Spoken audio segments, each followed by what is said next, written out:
All right, so we got both coasts represented, two countries represented, north and south of the U.S., um, which is pretty cool. I'm really- here. Hold on.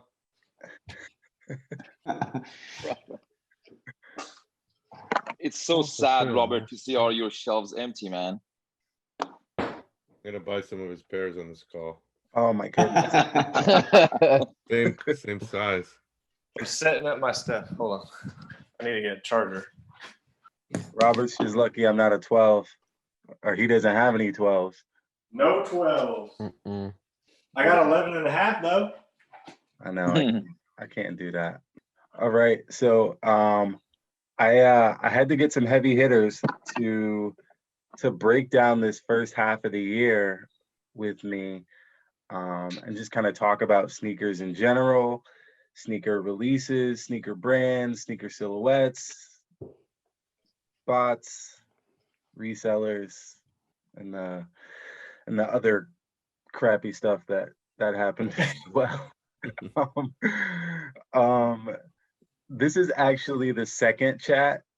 So I've actually already recorded a mid-year review with another group on Tuesday. So this is like the second half. We're gonna do like a massive combined episode with as many people as we can.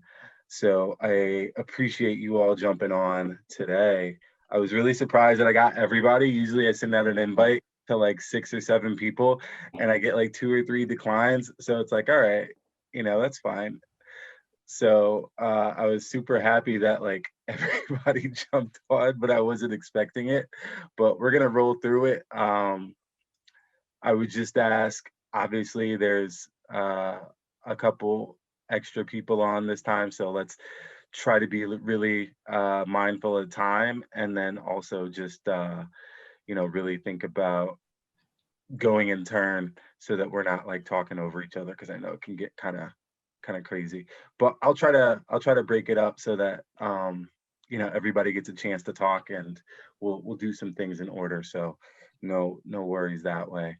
But I want to start off by the new people. If you haven't been on, I think Kalby, you're the only person that hasn't been on before. If you want to just introduce yourself and let us know where you're from. Sure. I'm Kalby. I'm from Calgary, Alberta, Canada. So that's over Montana for you Americans. Thank you. I didn't know where it was. I was like, it's up there. Yeah, I don't know. Yeah, that's about it. What else? What do you collect? Kith for the most part. I dabble in a lot of stuff. I got some Kobe's and stuff like that. Mostly I collect Ronnie's work though. Some concepts here and there.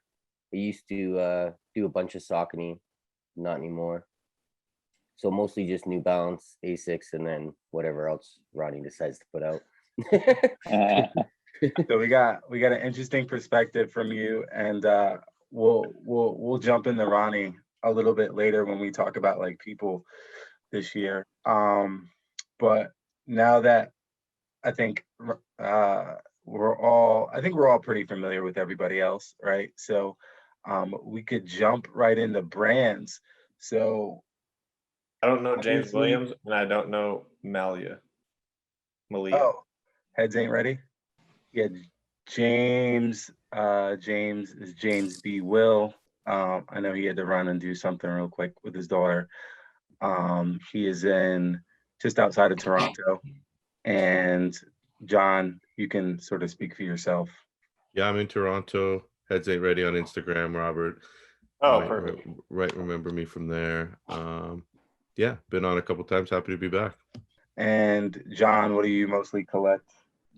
I'm all over the place. I mix it up. I have runners, lots of Jordans, older. Mostly now I've windowed it down to mostly vintage, older pairs. But I've been buying a few new things this year. I said I wasn't going to, but we'll talk about it. But yeah, getting into the following. I think we talked about it on our one-on-one chat when a few people didn't show up, Dave. But yeah, runners, Jordans, I don't discriminate. All brands. Cool. And I know James collects, he's here to speak for Adidas, because they got utterly hammered on Tuesday. So I'm gonna give him an opportunity now that he's back to sort of defend Adidas. But James, we're just who talked trash? If you just want to do a quick introduction and just tell us what you collect. So I would consider myself more of a sneaker connoisseur than a collector. And the reason for that is just because I do have a limit. I have a pretty strict budget. But yeah, majority of my stuff is Adidas. More recently, it was more like Nike sportswear, like Air Maxes and stuff. Jordans, like not really into Jordans. I really couldn't afford them when I when I had it. But yeah, more recently, Adidas is kind of where I've not stayed in my lane. Like I've bought more Adidas than anything else in the past, I don't know, 16 months. I've had some New Balances obviously in that time as well. I guess the New Balance is kind of like not the hype beast to me, but it's kind of like, oh, it's cool. So like, you know what, like maybe I'll get into it, get the quality, but the Adidas side is like, I guess more me because I just buy what I like. I buy stuff that's at retail or on sale, and I'm willing to wait.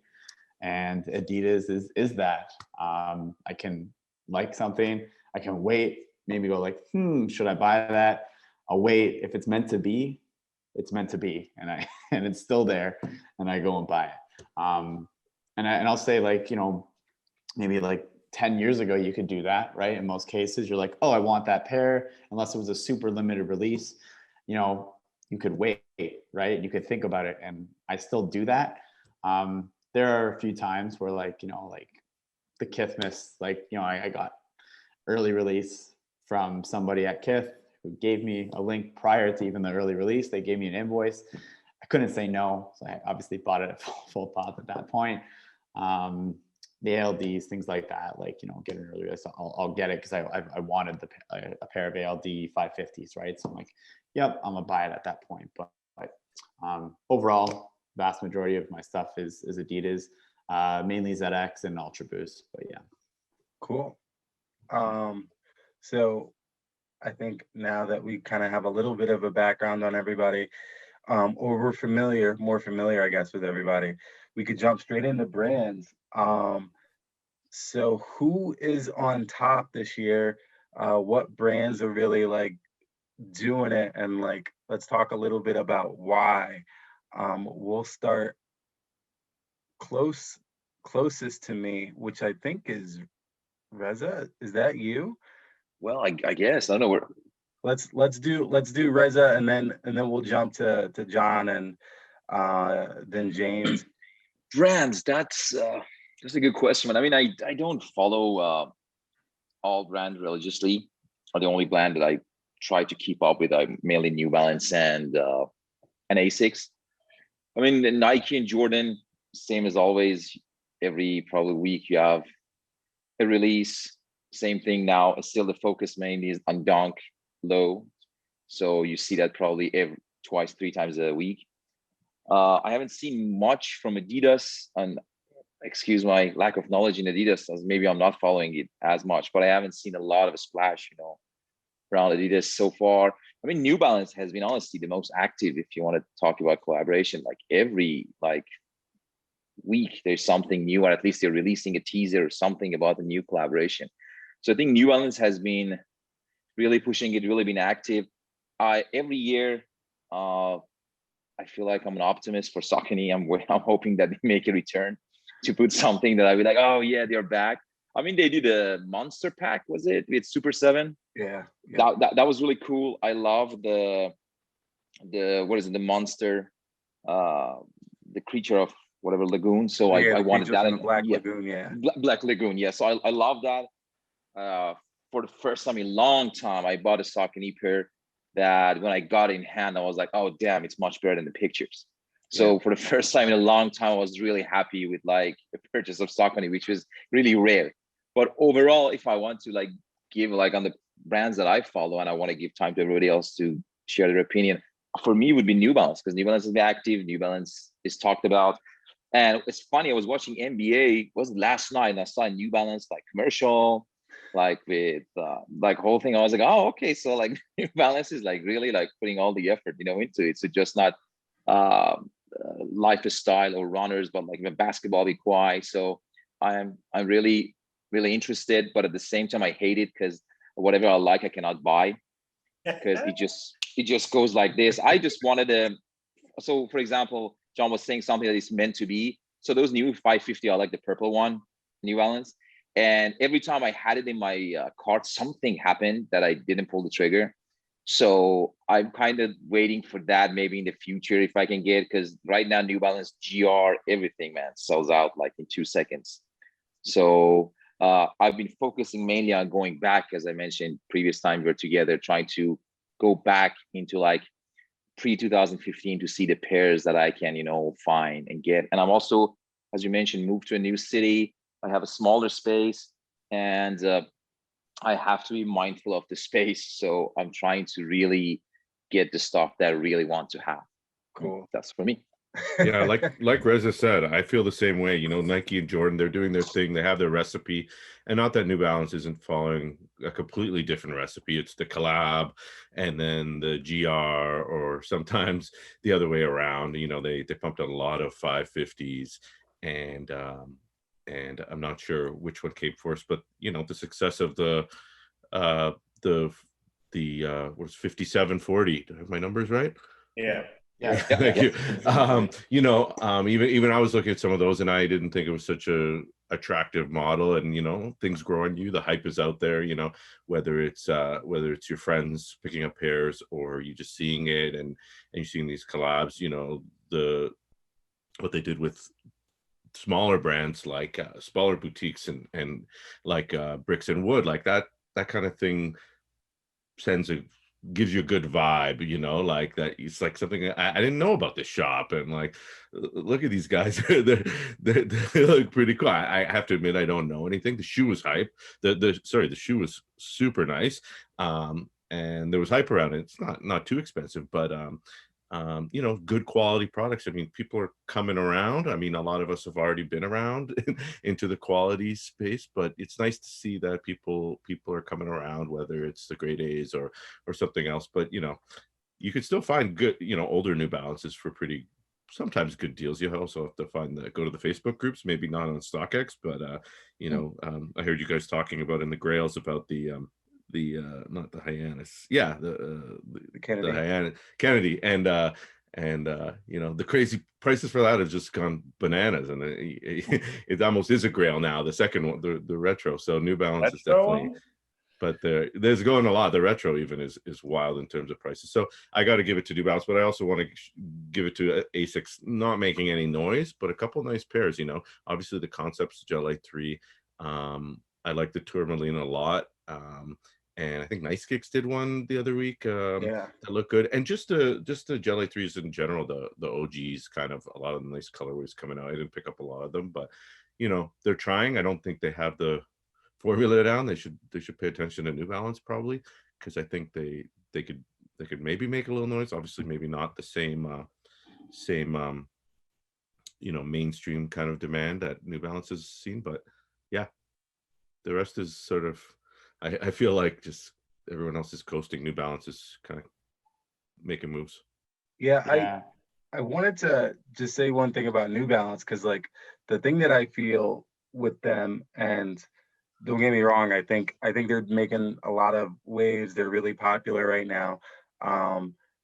What you said initially about Jordan and Nike, they have like a very good formula, and I feel like New Balance doesn't really have a formula in terms of releases. Like I feel like they are like, we're gonna collaborate with whoever and it's gonna be huge, but we don't have a formula for the release. Like the release is gonna be all over the place. It'll be at one shop, it'll be in one city, or it'll be on newbalance.com, or it'll be, you know, at select cities or select shops. And for me, I think that has been the frustrating thing for me with New Balance, is feeling like really frenetic about like what their release what their releases are going to be, right? Like I'm like, okay, you know, Salehi dropped a pair. Like, where am I going to get it? Where's it going? Like, is it going to be at concepts? Do I got to enter raffles? Can I do first come first serve? Is New Balance going to have it at one point? Like, and so that's very frustrating for me, because I'm like, Nike has a formula. They let the store release it. They do in store, or they do raffle, or they do like store exclusive, and then a week later or 2 weeks later, we see it on Nike on sneakers, right? Or we see it like more widely released. And New Balance hasn't really followed that formula. And I think that for me is like the frustrating part, because if I got to line up a hookup, which that's the only way you're gonna get a pair, right? So like if I gotta line up a hookup, how do I do it? How do I do it if I don't know where it's gonna be? And so I think that's been like frustrating for me. And Something I'll that let you I've talk. Or something I've heard about on the, as far as New Balance, I didn't mean to interrupt, guys, I'm sorry. As far as New Balance not really having their release stuff together, is that there's a local shop by me that I go to all the time. I'm in Phoenix, by the way, if anyone doesn't know. And their like they just got purple, green, and red GR 550s in. Like they just kind of out of nowhere. They kind of just walked in. There's this big box. Oh, look at all these GR 550s that I guess we can sell now. One of the issues is that they really need more people, because I know that shop, their New Balance rep is the rep for the entire West Coast, like, of America. And this is, one of the biggest brands in the world right now. So I think hopefully if they can find more people to be able to streamline where the releases are going, where they're releasing at, and things like that, hopefully things pick up as far as being just more streamlined. That's all I wanted to say. I think it's more exciting. That's all I want to say on that. I don't want to go out of turn, but we talk about the old days and how you find sneakers on shelves, and forget checking sneaker news. Just, I know we can't all go to shops, but not knowing when stuff is coming out and just showing up. I love that. Yeah, and obviously it sounded like a broken record. I think everyone kind of agrees here that New Balance has kind of been that brand this year. I think I wouldn't say stolen the hype from like the Nike Jordan stuff, but they kind of have like I'm sure there's been Air Force One releases and things like that, but I've spoken to a lot of people, kind of not necessarily Jon and Kalby, but like there's a few guys like that I've spoken with, and we all kind of agree that like 550s are probably New Balance's new Air Force One. It's the same price, around the same price point. It's a low top basketball sneaker from the 80s. What they've brought forth, they're releasing it a ton. They're now, I don't know, like back, when Air Force Ones, like early 2000s, I don't remember because I was like in high school and I didn't care. I just had Air Force Ones, but like it was one of those things that I don't know how many collabs back then, but I think New Balance kind of introduced it correct with like ALD, like, hey, let's get this hype on this random shoe that no one really has heard of prior, unless you're a New Balance head, maybe you heard it, but outside of that, no one, at least I had never seen it. But as soon as I saw it, I didn't care if it was ALD or not. I saw it and I'm like, I want that. I hope they release outside of ALD, and sure enough, that's what they did. And now they keep releasing and releasing and releasing. Speaking of the purple pair, I wanted the purple white pair that I released. So I'm waiting for a Canadian release. I'm sure they'll arrive at one of our boutiques eventually. But again, I think it's gonna be a surprise, when it drops. But yeah, I kind of agree though with like, it's exciting, but I also think that it's one of those things where like, so I work in like the new tech industry, like apps, and like I work for an app. And I think a lot of the tech industry, what they essentially do, and I don't know if New Balance is thinking the same thing, but they only hire when they need to. And I like, versus like hiring like 1,000 people like the old days. They just hired 1,000 people. Oh, hopefully people will be busy. But I think maybe it's different. So with New Balance, they're like, okay, we're gonna build this hype. We're gonna keep releasing. Oh, things are selling out. I'm sure they're hiring more as they come along now that they're like, okay, well, we got the ball rolling, manufacturing's going really well. It seems like we're not having the the quality issues, things like that. We're keep pumping out more colorways of 550s, 5740s, 992s. You know, what I mean, like they're 991s, like they're just pumping out colorway after colorway, and they're selling out. And I think on that topic of hiring, I wouldn't be shocked within like the next like 12 months that there's just a hiring spree, because New Balance, in my opinion, I don't think their momentum is going to slow down anytime soon. Maybe on a few models, like the 990 V3. I just have a feeling like that will essentially go. But you know, I think the more, I don't know, sleek models, like I think the 992, 991, you know, 550s, etc. Yeah, I agree though. I think we're all in agreement that New Balance seems to be that per se king right now of releases and whatnot. Just to sort of push on the comment you made about the 550, do you think that the 550 is actually something that is groundbreaking for them, or do you think that it's just the trend of that low top basketball sneaker that's sort of going around now? I think John and I kind of talked about this when we did our one-on-one, which was that like every brand seems to have this like low top basketball shoe that they're sort of pushing. Like, you know, there's the Forum Low from Adidas, there's the Air Force One that's sort of come back, and then the Dunk, and so New Balance has the 550. I like the 550 at first, but then I kind of got one in hand and I was like, I'm not gonna wear it a year from now. So like, I don't know if it was just them being lucky and being in that trend, or if it's really that good, or it's really like gonna be something that really solidifies them.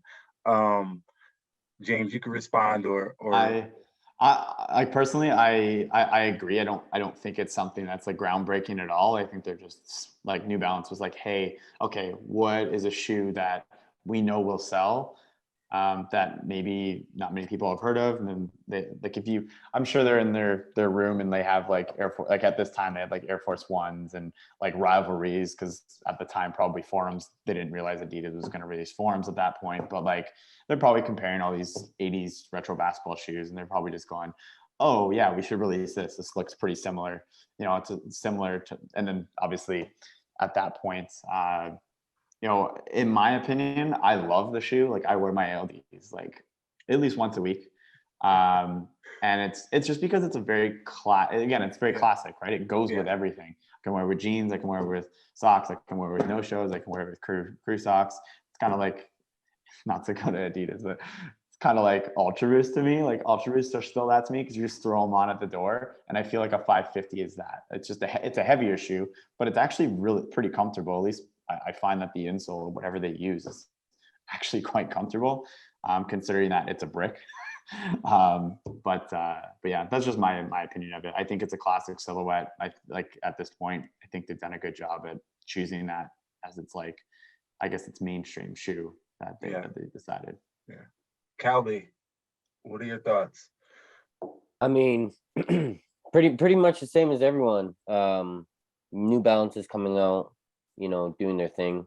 That's, you know, Nike's got the hype train they're always gonna have, and it's always gonna be, you know, no one's ever gonna catch Nike. No matter how hype New Balance is, they're never gonna catch Nike. Nike's always gonna be putting out a shoe every single week that everybody wants. Like, and other than that, New Balance is doing their thing.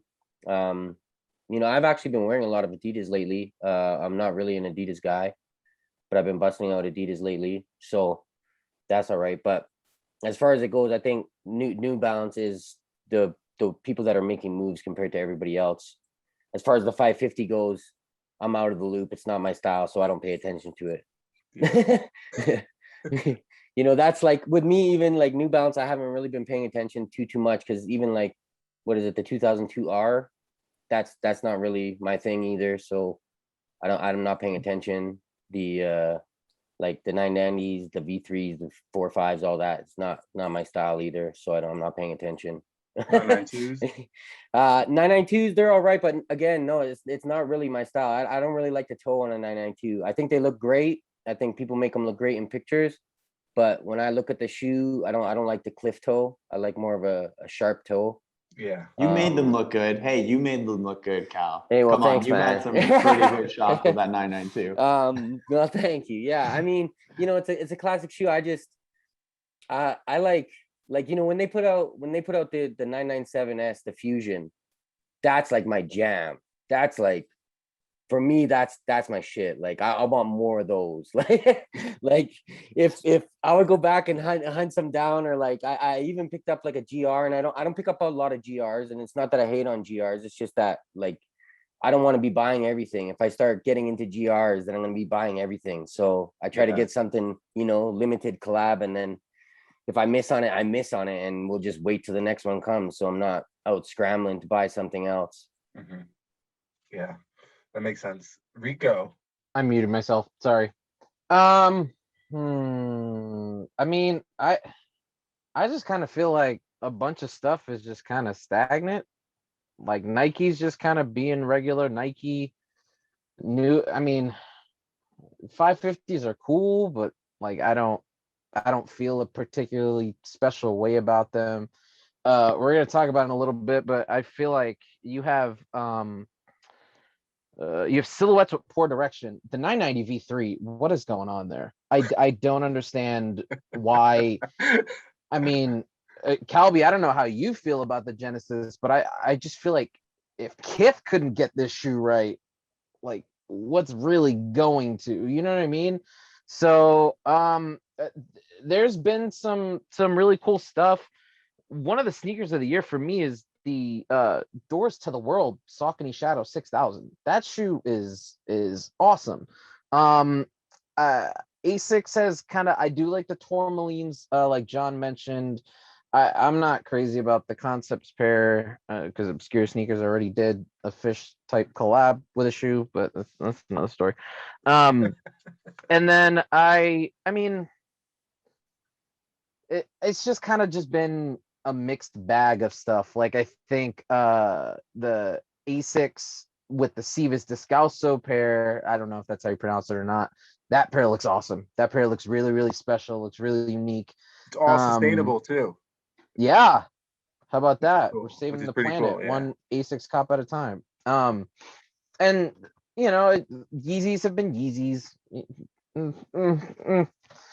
don't know. Not a whole lot to say about 2021. When we get into like more specifics, then we can I can give more thoughts on that. But like just as far as the year in general, it's just been That makes sense. You know what? I kind of got there myself. Like I was kind of like everything that comes out, like if I miss it a week later, I'm kind of like, meh. The only thing that I really, really liked that I didn't get, and I'm still a little bit salty about, was Bodega's 990 V3. And it's more about the release. Like everything is about the release with me. Like I don't mind going and getting beat, I guess, but I guess I mind when things are poorly done, like Salehi today, like that really bugged me, right? Like because I'm sitting, I'm in a meeting, I'm like, oh, I got an email from him. Oh, I got a password. Let me go try the password. Nothing, right? And then you go back, and then you're like, oh, okay, it says 10 a.m. Pacific time. Okay, I'm gonna wait till 10 a.m. Pacific time.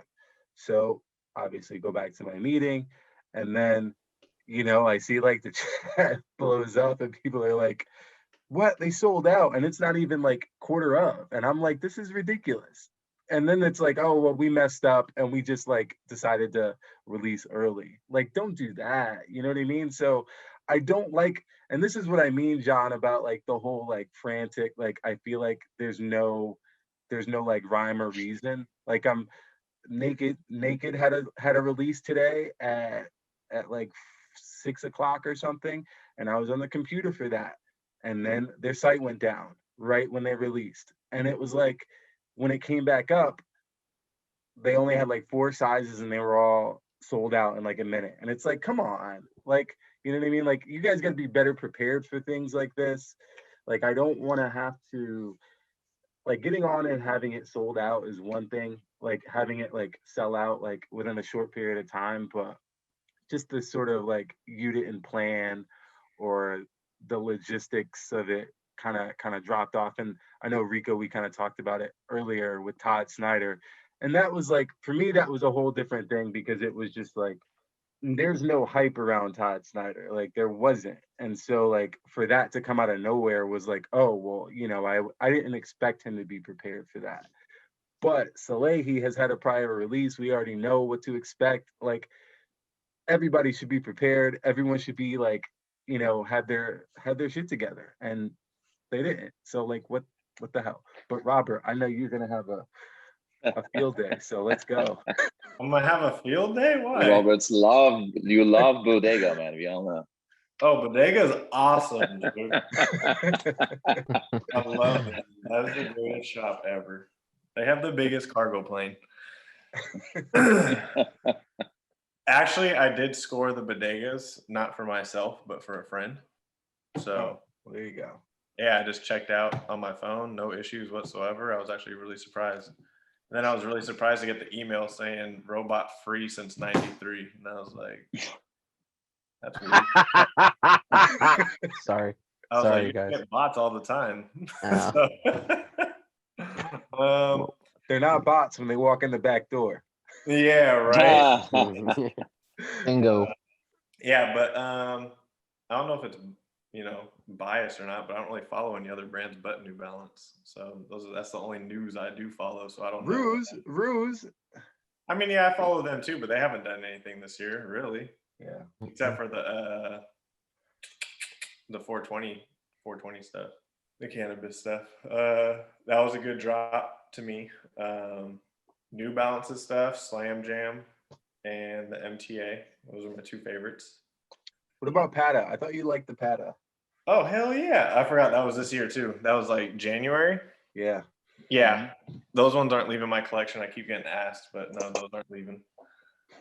I like the stuff that they do too. 550, I don't get it. 992, I don't get it. 990 V3, I don't get that one either. But, you know, to each his own. I think the 550 is going to fizzle out by next year for sure, and New Balance will be on to another model. I mean, they're already sitting. So For sure. Well, yeah, until ALD does something else. But ALD could have put out a freaking flip flop, and we could have been in a flip flop hype right now. So, yeah, that's that. I want to, you know, since everybody kind of somewhat agrees that New Balance is pretty much on top, can we let's talk about boutiques, right? So I feel like there's a lot of exciting boutiques, and if you're like following at that level, it's really cool to follow some of the stuff that goes on, like Bricks and Woods, like John mentioned, popped up this year. I think Lapstone and Hammer is going to do some cool stuff later on this year, not just in sneakers, but like in general. And so I think there are a lot of really cool shops that are trying to do really cool things and trying to keep like, you know, sneaker people and just people in the community engaged. And so I wanted to hear who you guys sort of had as top shops, and, you know, what you guys were looking at this year that, you know, you were really impressed with. And anyone could jump in. I don't care. I know we're supposed to be a runner like focused podcast. I mean, I'm on Meunier with the 3. I mean, I feel like that's the sneaker of the year, and it came out in May, and I feel like the argument's already over. But I do. You talked about release, Dave. I did appreciate that release. You know, they did I think a few in-store raffles. They did a couple of online raffles. Like, even though I didn't pay retail for it, I still think I had a pretty decent shot to get it for retail. It still hasn't even hit sneakers yet, so there's still that outlet too. It's sneakers. But I did. Yeah. Oh, I don't remember that. It was like 2 weeks ago. Oh, okay. Whoops. But yeah, I think I mean, I think even the apparel, like the story behind that sneaker, I thought was really well done.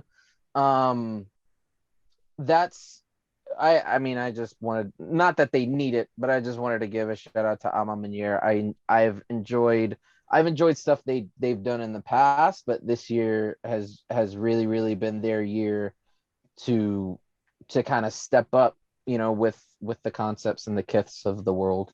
I feel the same way. I was going to say that because, the focus of, or the desire to increase the focus on women in sneakers has been something I think really grew a lot in 2020. Like, Jordan's giving a lot of women collabs, other brands are giving women more attention. And although that shoe a lot of guys wanted and a lot of guys got their hands on, they did prioritize the women. And I think, the message was sent, and people really care about that, and especially the storytelling, right? We all, sneaker lovers like us, we always love a story. And when it comes to collab, there's collabs with no story and there's collabs with good stories, and it makes a difference in not only selling it but making people believe in it. But I wanted to say something about that release, and back to what Rico and what you said, Dave, about being frustrated with releases. I think, and I don't track numbers, but it seems like the bodegas, the New Balance had a lot of pairs. I got that impression. I got one, so that's my assumption. And I'm on years. So I think, unfortunately, people feel like it's a good release when they see their friends getting pairs and they don't have other pairs. That whole bought free since, I credited them because I thought they were doing something. I don't know the back end. James might know a little bit more about that, or someone else. But it seems like they're working, and it seems like a lot of sites are. And then there are others that you can kind of tell they're doing nothing, and it's the same thing every time. But at least it feels like they're trying. At least it did for me for that. And but we're sneakerheads. We have a success. We like the brand. We like the release, and then the next day we have an L, and then it's like, damn, I hate that brand. I'm never going back. Right? You know nothing about that, Dave, at all, right? Like, there isn't a specific boutique that you loved and then you hated, right? Like, there isn't someone specific. No. That wasn't an No, L, like, though. Was that an L? Are you sure? I think Three L's. Bodega. I think the Bodega release for me, it was more. It was more about the sizing, and I think that is a problem that I mentioned on Tuesday. Is that I feel like a lot of shops haven't, or a lot of shops and a lot of brands haven't gotten the sizing right in terms of like the number of pairs that they're making. I mean, you guys are all in the chat, and you guys saw that like Richie checked out at like 8:45 and got like 4 pairs of 8, right? I was on the site at 11 or whenever they released, and before I could even add, like, I was sitting waiting in line with a pair of 13s, and it changed to sold out before I even got to the cart. So like, it's crazy to me that like there is such a discrepancy in the sizing, and that brands have like not upped the sizing of like some of the larger sizes, and yet I know there is a focus on women, so I understand that there's like a desire to do a lot of smaller sizes now and offer that so that women have a chance to wear things as well. But man, like 4 pairs of size 8, like that's just crazy to me. Just logging on and seeing like size 6 through 10, or not 6 through 10, but like 6 through 9 just sitting. And it's not like a rare occurrence. Like, you can look up a lot of like really, hyped limited edition sneakers right now, and those are the sizes that are available, and they're sitting there, and it's kind of ridiculous to me. And so that's why I was frustrated. There is going to be a worldwide release, I will say that. So I hope to get a chance then. Get him for your wife, Dave. Get him for your wife. I was actually thinking more of your ALD situation with because like I think ALD actually does really good with their releases, but you experience like the worst thing ever with like that 1300, which obviously you can go into detail in a sec. But like I think I think ALD is a good job because literally who was it in our group? Justin's like, because I'm like, I want a pair of the 550 LDs. I don't know how to get it. And Justin's like, oh, just sign up for their newsletter and you'll get a an email about it and you can buy it. That's exactly what happened. And I respect ALD for that, because they know that, okay, whoever wants to buy it will be able to buy it. Basically, like if you bought from us before, we will guarantee that you're going to even though it said like you'll be raffled, everybody who like went in, as far as I know, won, right? Like it came off my credit card. I'm like, oh, you won, it'll be sent to you. And I feel like Kith kind of does the same thing now with that. And you know, like we know like those V3 sat after, which is funny. Like everyone asked me like, oh, are you getting them? I said, no, I'm not like a 990 V3 guy. I think they're like a true dad shoe. I can't pull it off, but like, but yeah, like I hate to like, you know, keep talking about ALD because that's just, but it seems like whatever they're doing is working. And for the releases, they're putting it into the hands of the people that actually want them, which I think is a huge issue most of the time. And yeah, I'll just say that because I get frustrated having to put in like for 1 million raffles or sit on somewhere to get a pair when I just like get an email and go like, yeah, of course I want that, and I could just get it. I'm like, They're at the height. I would argue that they're at the height of the market in terms of boutique. So like, you know, Yeah. whatever they produce is gonna sell out. So I think they're overproducing whatever they make, and I think New Balance is prioritizing them too. When it comes to production. So I think that there's, you know, there's an ability for them to create more than, let's say, like Bricks and Woods or anybody else, right? Like they're like if it comes to like, hey, we're gonna do this small collaboration with this brand we've never really done anything with, versus hey, we're gonna do something with ALD. ALD, how many pairs do you want? yeah, And they just maybe tell because them, it's a year right? in advance. Yeah, it's a year in advance, so they plan out, right? So like Brickwoods are, you know, they wouldn't know. They're like, who knows? It's a 5740. We have no idea, and they probably had very limited pairs because of that, right? It's a small boutique versus ALD. They knew it was going to be a success. It just depends how much money they want to throw up in the beginning to purchase the pairs. Because I went through the same thing dealing with New Balance when I was trying to get that 998 for San Francisco, and they basically told me, you know, it'll be like a minimum of like 10 grand. And I was like, all right, well, let's do it. And it just never happened. So I think it just depends how much the company wants to spend on those pairs, and that'll make that limited number or whatever. And Kith is their ball, so they can make as many pairs as they want. But like Speaking a of small, Kith, huh? no, I was gonna say, speaking of Kith, I was gonna let Kalby jump in and talk about With loyalty program too, by the way. what? Yeah. Their loyalty program. Yeah. Yeah, the Kith loyalty should never program get is into something. I'm definitely really being appreciate sarcastic, by the way. Oh, yo, it's good, man. I've hit on everything I've got a loyalty program email for. And I get a loyalty I did not open the V3. I didn't even click the link. I looked at the shoe, I closed the email. The V2 had a $60 duty on it, or else I would have picked that up as well. But I'm not paying a $60 duty. Where I live, the duty should have been $12.50. So I don't know what the hell was going on there, but I'm not paying that. And but otherwise, I mean, I guess it depends, because I think there was one loyalty program email I didn't hit on, and my buddy entered it for me, and that was the Kith Miss. So I've got everything I put in for it. So I got no complaints. I like the way Kith does it. You know, even 2020, like Ronnie like did a bunch of stuff for me, man. Like he posted a bunch of my pictures. They seeded me a pair. Wow, really? I'm not saying nothing bad about Ronnie.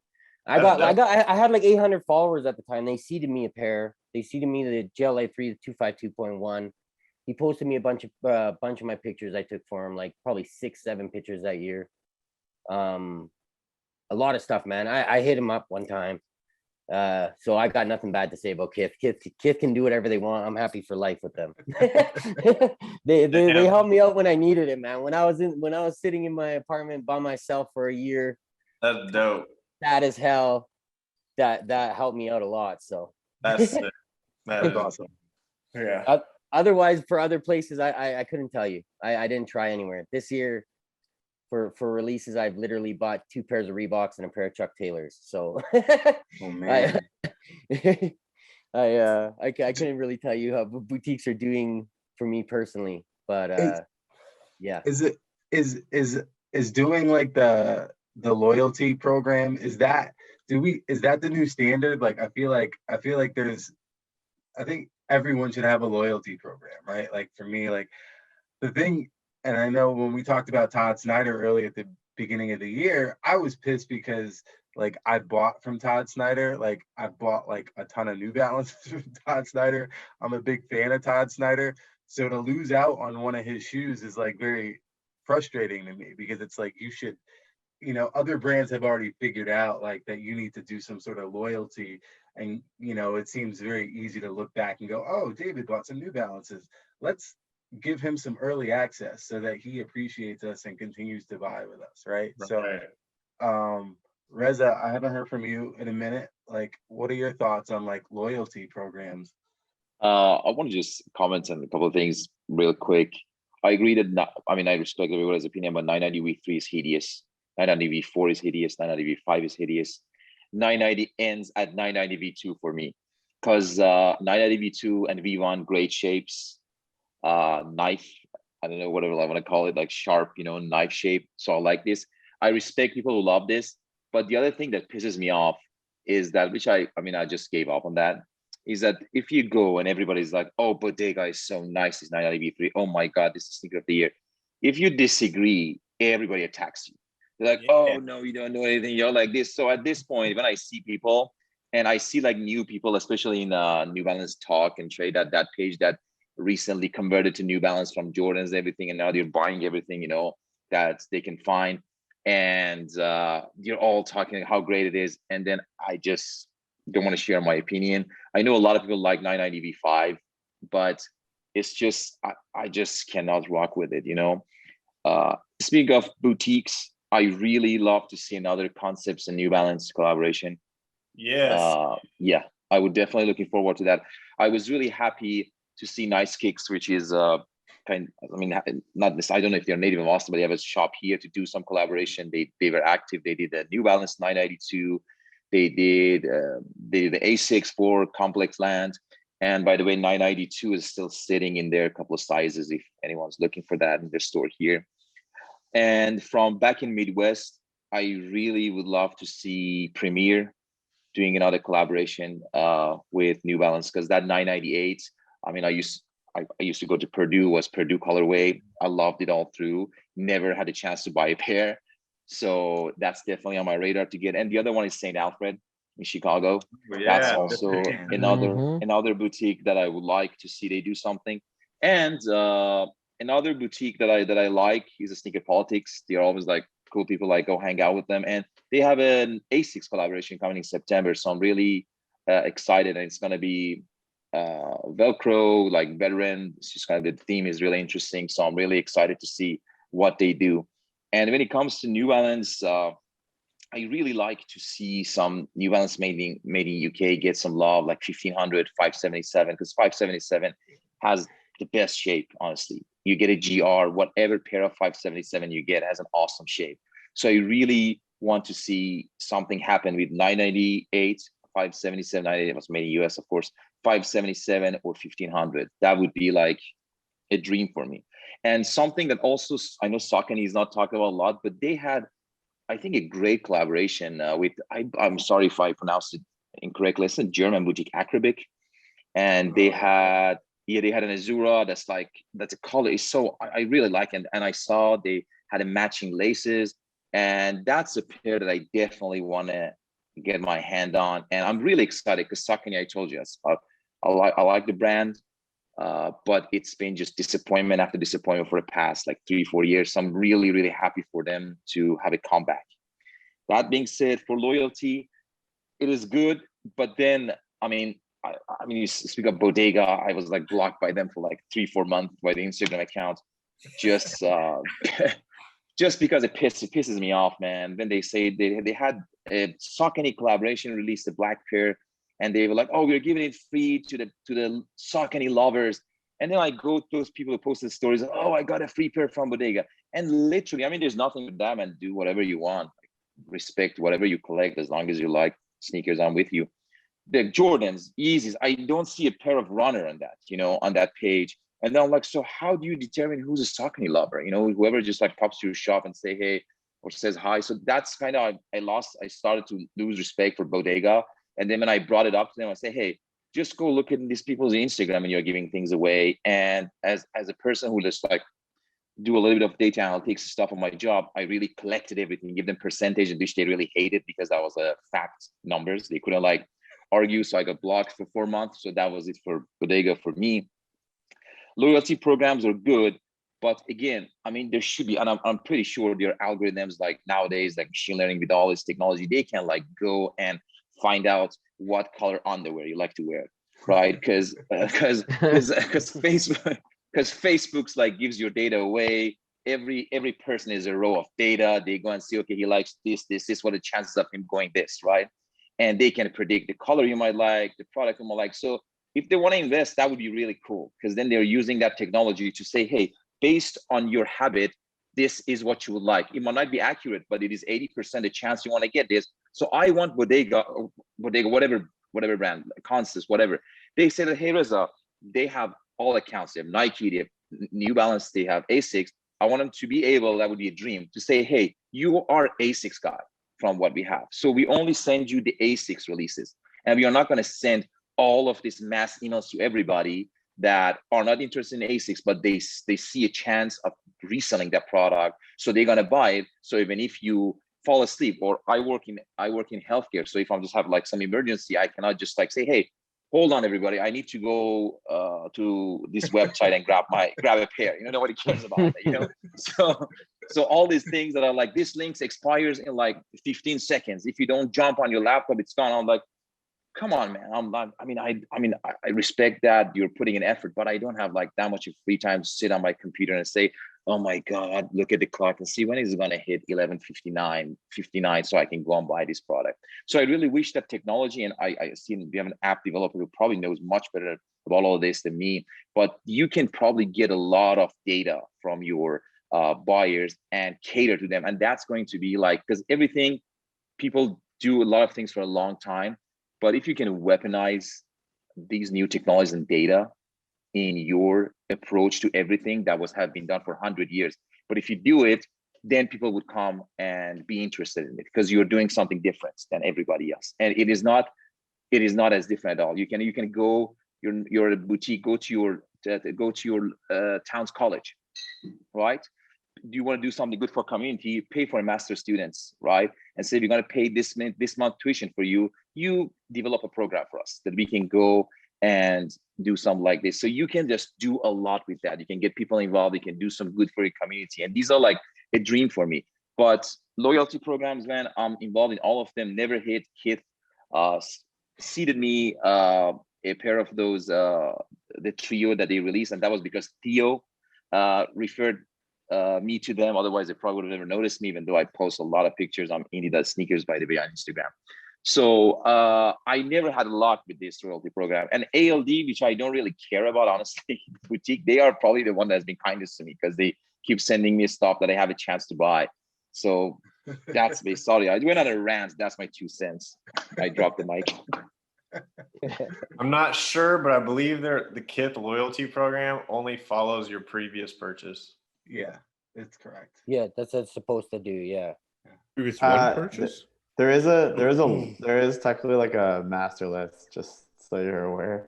I purchased every Kith from the Daytona 1600 up until they did the non-native and United Arrows, and then I stopped. And once I stopped, everything stopped. No more loyalty program, despite the hundreds of dollars I spent with them. Well, maybe I should have grabbed those V3s.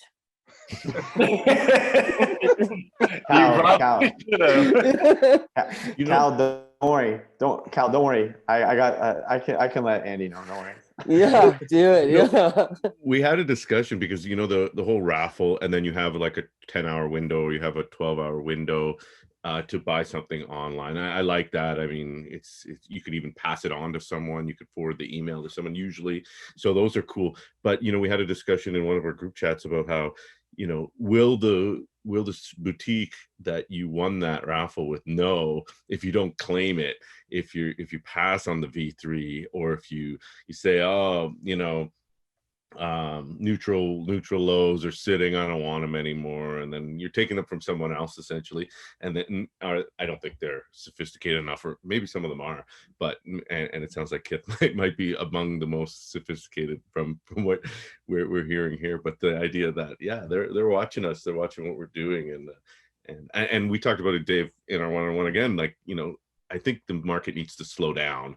I think things need to be less hot before the boutiques are going to give a shit and care about what we do. Now they can just release it and they'll do fine. Well, most of them. Yeah. Hopefully. The funny thing was, like, Concepts, who, is like the only loyalty program that I'm a part of, they basically, they sent me, I think 2 or 3 things that I was like, they sent me the ZXs they did last year, the Boston Marathon ones. Hey, that's a good pair. It is a good like pair. I'm not saying it's a bad pair. I wasn't in the place to buy it at the moment, and I didn't want to feel like, but I was scared. I was like literally scared of, like, if I don't buy this, are they never gonna send me a loyalty email ever again?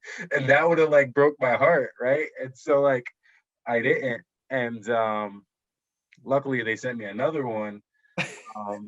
I forget what it was for. It was like straight apparel, and I bought a T-shirt because I was like, no, I'm not gonna risk it. I'm not risking it. That's how I felt with the 327. I even had to send them. I had to send them a DM like, "Yo, I've rocked with you guys for a while, but I can't rock with this one." There's a silhouette. Oh my gosh, 327. Like, it's like there's a model. I just, no, I can't do it. It's a new. Have you ever worn one though? No, I'm sure they're super comfortable, but like they look crazy comfortable. They look like the old Reebok Classic. I'm trying to think. There's so many versions of it, but I don't know. I wore them as a kid. Where the grip goes up the back, right? Like, I'm like, it just they're reminds comfortable. me of that.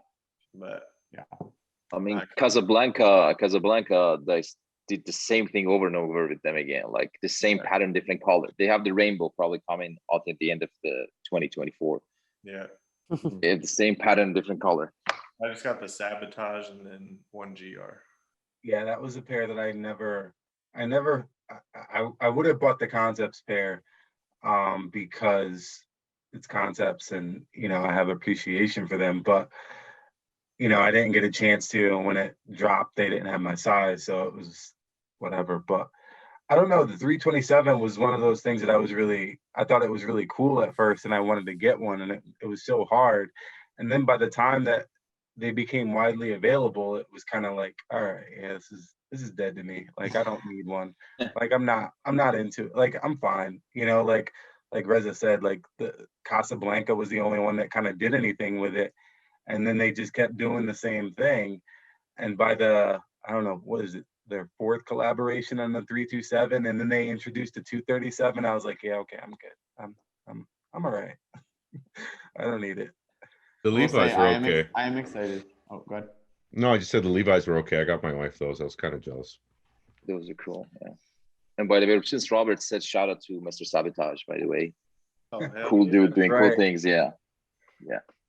Dude, are you gonna go for his new 5? He's doing a 574, right? With Apple. Yeah, I think that's what he's doing. Yeah. And people get so offended by that. I'm like, guys, if you don't like it, just hit next. You don't have to like comment on everything. It's just like, why does it offend you? Yeah.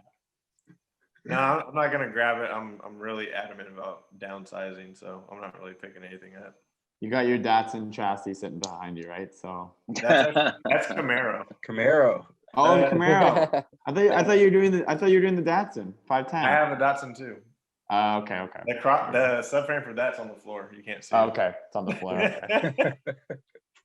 I want to jump to people that we're excited about. this is like a really, really exciting thing for me. I think there are a lot of really cool people doing some really cool stuff in sneakers.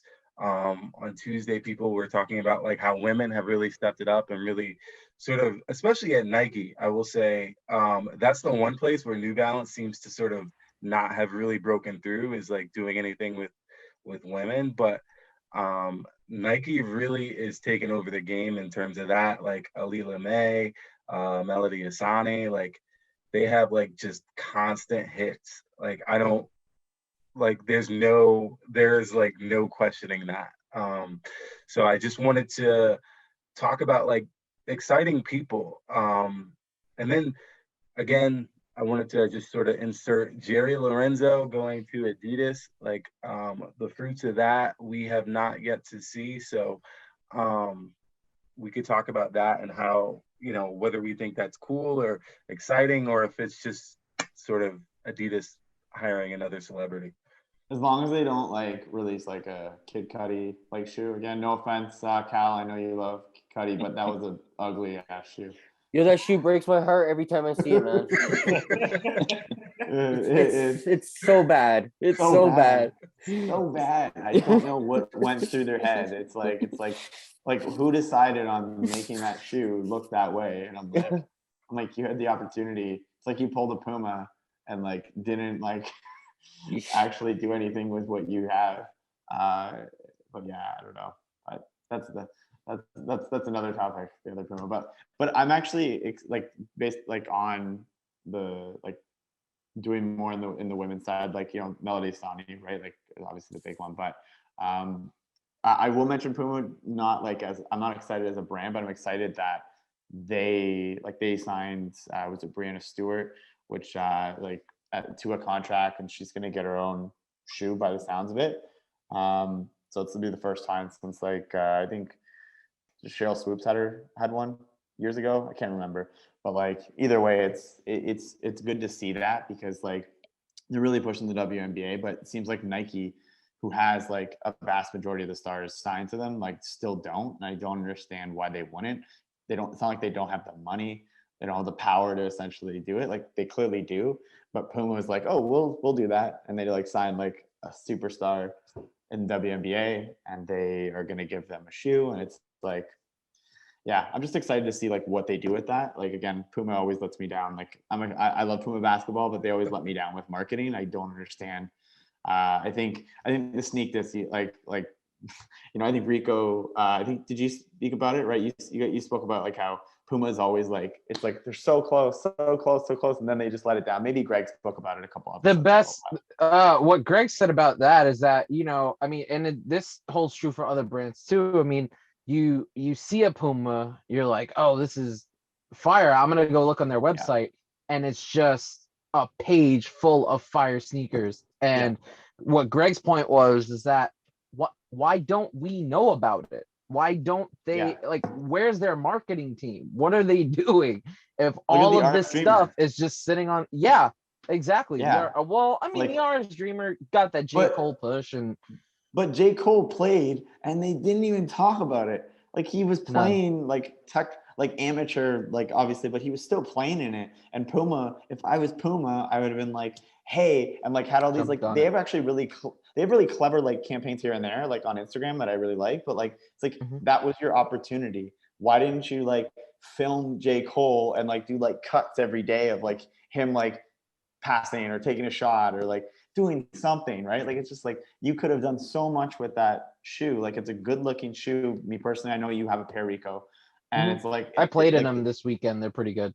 Yeah, and they're just like a good basketball shoe. They look good, and it's like you had the opportunity to take that shoe to that next level with J. Cole. It's a good looking shoe, which doesn't happen in basketball very often, and it's like you just fell flat again. Or like you said, the Mirage, right? Like Mirage Box, I think is like their big one. It's a good looking shoe. They're on sale everywhere, but it's like you don't talk about it. Like again, I was on Size UK like today, and I'm like, whoa, like one of like the really good colorways is like 40 pounds, and it's like 10 pounds to ship to Canada, and it's like that's cheap. It's under $100. And we know Puma Quality. Like I spoke about on another run the world discussion, Puma's quality is excellent.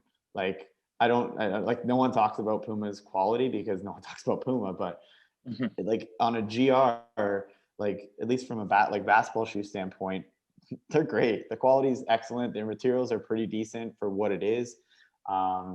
And no one talks about it. Like I've never had an issue. I have a pair that I wear literally almost every week. I wear it in the rain. They're the original Puma Clyde, the Uproar, like the first one, not the Uproar. There's so many, that's another name, terrible names. Puma Clyde, it's like, but the first time they released the basketball shoe, the Disrupt or something. The Clyde Court. Court, thank you. Yeah, it was the Court. And I have like the Peace on Earth colorway. I wear that all the time. I would say I beat it, but it does not look beat. Outside of like the outsole looking more yellow, like the upper, there's no loose threads. I'm like, I beat the crap out of this shoe. There's no loose threads in this entire shoe still. And I'm like, but yeah, that's more like disappointment. Maybe I skipped ahead, but it's just like they saw Neymar, right? Have they done anything with Neymar yet? That's what I mean. Nothing. Like you signed Neymar, who's like huge. He moves from Nike to this, and it's like, I don't know. Obviously, they're not the only ones though, because we were talking about Asics on Tuesday, and I mentioned that like, Djokovic just won the French, right? And like he's one of their athletes, and I was like, can you imagine if that was Federer when he was with Nike? Like, imagine the fanfare and the releases that we would have commercials. Yeah. The commercials would have been ridiculous. We would have gotten They would have had it ready. a Jordan collab, like again. And so like, I'm like, man, what a missed opportunity. He should have been wearing like whatever they were trying to move. He should have been wearing it. They should have been taking pictures, and somebody should have been posted them. And that's it. And like, it's a very simple formula. And it's so weird that like, I think also the athletic space though, it's really hard, which just to jump back to like people, yeah, Puma signed like this WNBA star and is giving her her own shoe. And I think, Nike has realized that athletes don't move shoes like that, right? So like you think they got Kyrie, they got KD, and those shoes are sitting. So like those are like literally the two biggest NBA stars. LeBron's are sitting, right? So they have like the top 3 NBA stars, and they all have their own shoes, and they all sit. And it's like, well, why would we give Sue Bird a shoe? Right? Like that's definitely not gonna move. I think that's kind of a different discussion though, because I mean, I think Nike. I can't remember the last. I mean, I guess the RS Dreamer now. It's like, I'm not gonna walk out of my house to like go to the store or go hang out with friends in a basketball sneaker. Like maybe the 550, but I think Nike is now more along the lines of performance, and so we'll see what they do in the future. But I think I think Kyrie's, KD's, and stuff like that like have gotten to be strictly for performance. Now, if they are for that, they need to stop making so many fucking colorways that just sit and no one cares about. Like they need to stop doing that. They did that Weatherman, and then they did that like KD Kyrie hybrid like shoe. And I don't know if that's performance or whatever, but I mean, it just, to me, it seems like Nike understands that like, okay, if I'm gonna do a collaboration, or I'm gonna bring in a person to do a shoe, I'm better off going to Alila May or Melody Asani, because they're gonna give me a cool iteration of a lifestyle shoe. Whereas Kyrie's not gonna give me that, KD's not gonna give me that. And then they're polarizing, right? Because sports is polarizing itself. Like I'm a Boston fan, so I already have a problem with Kyrie. So I'm not gonna go buy his shoe. So like I think there's that aspect too. But I did want to like just push the conversation forward and talk about like other people. I want to give actually a quick shout out to 3 Persian, because I'm Persian, 3 Persian ladies who've been doing their thing. Give them a shout out. Melody Ehsani, one of them. Yara Shahidi did a collaboration with Adidas, was really underrated. The pattern, it was great design. No, I think it was a Superstar. And then the apparel, I love the apparel. The apparel, like the design was like going back, like was really, really special. Of course, it's for some reason that even sold out, so I couldn't even get that. which I was offended as a Persian. And the other one, Periya Farzaneh, she's doing her thing. I think End is the only one who's actually selling her product. So these are the three people that are doing their thing that I want to give a shout out, the Persian ladies who've been doing their thing. And speaking of people, I am grabbing my popcorn to see Yeezy and Gap collaboration release. That happening? No, they released some stuff, right? And Released pre-order for that ugly blue jacket. jacket. Yeah, oversized jacket they had. With no zipper. Wait, it had no zipper. It has no It didn't have a zipper. zipper. You can't Has zip no it zipper. up. It's one of those thick, huge jackets you always wanted with no zipper. Someone's gonna want it. I have one. I wasn't. I don't follow too much of these movers and shakers. I'd rather follow you guys and see what you guys are wearing. But it's sort of a trend in the sneaker game that people are, maybe making their own Jordan ones. Who knows where the base shoe comes from? That's been very popular, and you could call yourself a shoemaker, and you're not our friend. You're not the shoe surgeon. You're just doing it on the cheap or whatever. And people will do that. I don't mind it. But one person, Mosh, who has been pushing out a few pairs recently, and it's weird and it's kind of disappointing to say, because I say, I'm waiting for the right one, and he's got a New Orleans themed one, and that's the kind of one I had my eye on. It's like, why am I waiting for the right one? If it's a Nike Dunk, I don't wait for the right one. I buy every single one I can get my hands on. And he has a pre-order system, so obviously it's easier to get. You get it if you want it, but that's great. That's what people like him should do and have to do, probably. So that's just someone I wanted to highlight. I don't have anyone that new or fresh on the scene, but what he's doing is definitely impressive to me. And I'd love to see more of that, but obviously it's not for everyone. He's been around for a while, and you need skills to do it right, and not just to order from a factory and slap a mask on. We won't pick on anyone, but That's a I great love one. Mosh. Though. That's a great one. Like I regret like not taking a chunk of my budget and buying those like tie-dye ones, because I love them. Like they look so good. But then honestly, I looked at the price and I'm like, it's like $450 once it gets in my hands, probably Canadian, right? Because what is it, $325, right? Or Yeah. it was, what it was? 300. And then I think the shipping was 25. Yeah. And at that point, then I got to do this. I'm like, it's like over $400. I said, for a shoe. I said, I've never spent that on a shoe ever. Like, and people here might think it's crazy that, but I never have. And I'm like, maybe it's worth it. But like, yeah, you know what? Maybe if he releases like a second model that's less expensive. 2 Ultra Boost, James. 2 Ultra Boost. That's all you need. That's true. No, Very true.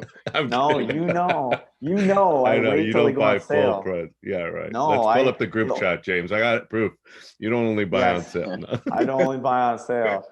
No, It's Mosh's birthday today too. So happy birthday Oh, to Mosh. there you go. And he's a Connecticut resident. So My girl's in New Orleans. She just landed today. oh really? Yeah, see, he's doing a release in New Orleans this weekend. Yeah. there you And go. so this is I'm gonna bring it to the chat, like in the chat today. And so I had this thought, and I really like Hikmet, right? So like I really like Hikmet. I love the stuff that he's done. I like Sonoras, they look cool. Same price point as Mosh's shoe. Why can't it be a pre-order? Like it frustrates me to know that like they're both there's these two guys, they're both like, I don't want to say in the same space, but similar spaces, right? And so Mosh is like, hey, I'm gonna do a pre-order because I want everybody to be able to have access to the shoe, and I want to create it for everybody that wants it. And like Hikmet, I feel like has somewhat the same philosophy, has a very close relationship with the factory, is doing this all sort of himself. And I'm like, why wouldn't he just do that and make it easier on himself and us as consumers? Because I feel like now, like, I don't look at Sonora. Like, I won't even like attempt to try to do anything just because I know it's like impossible to get.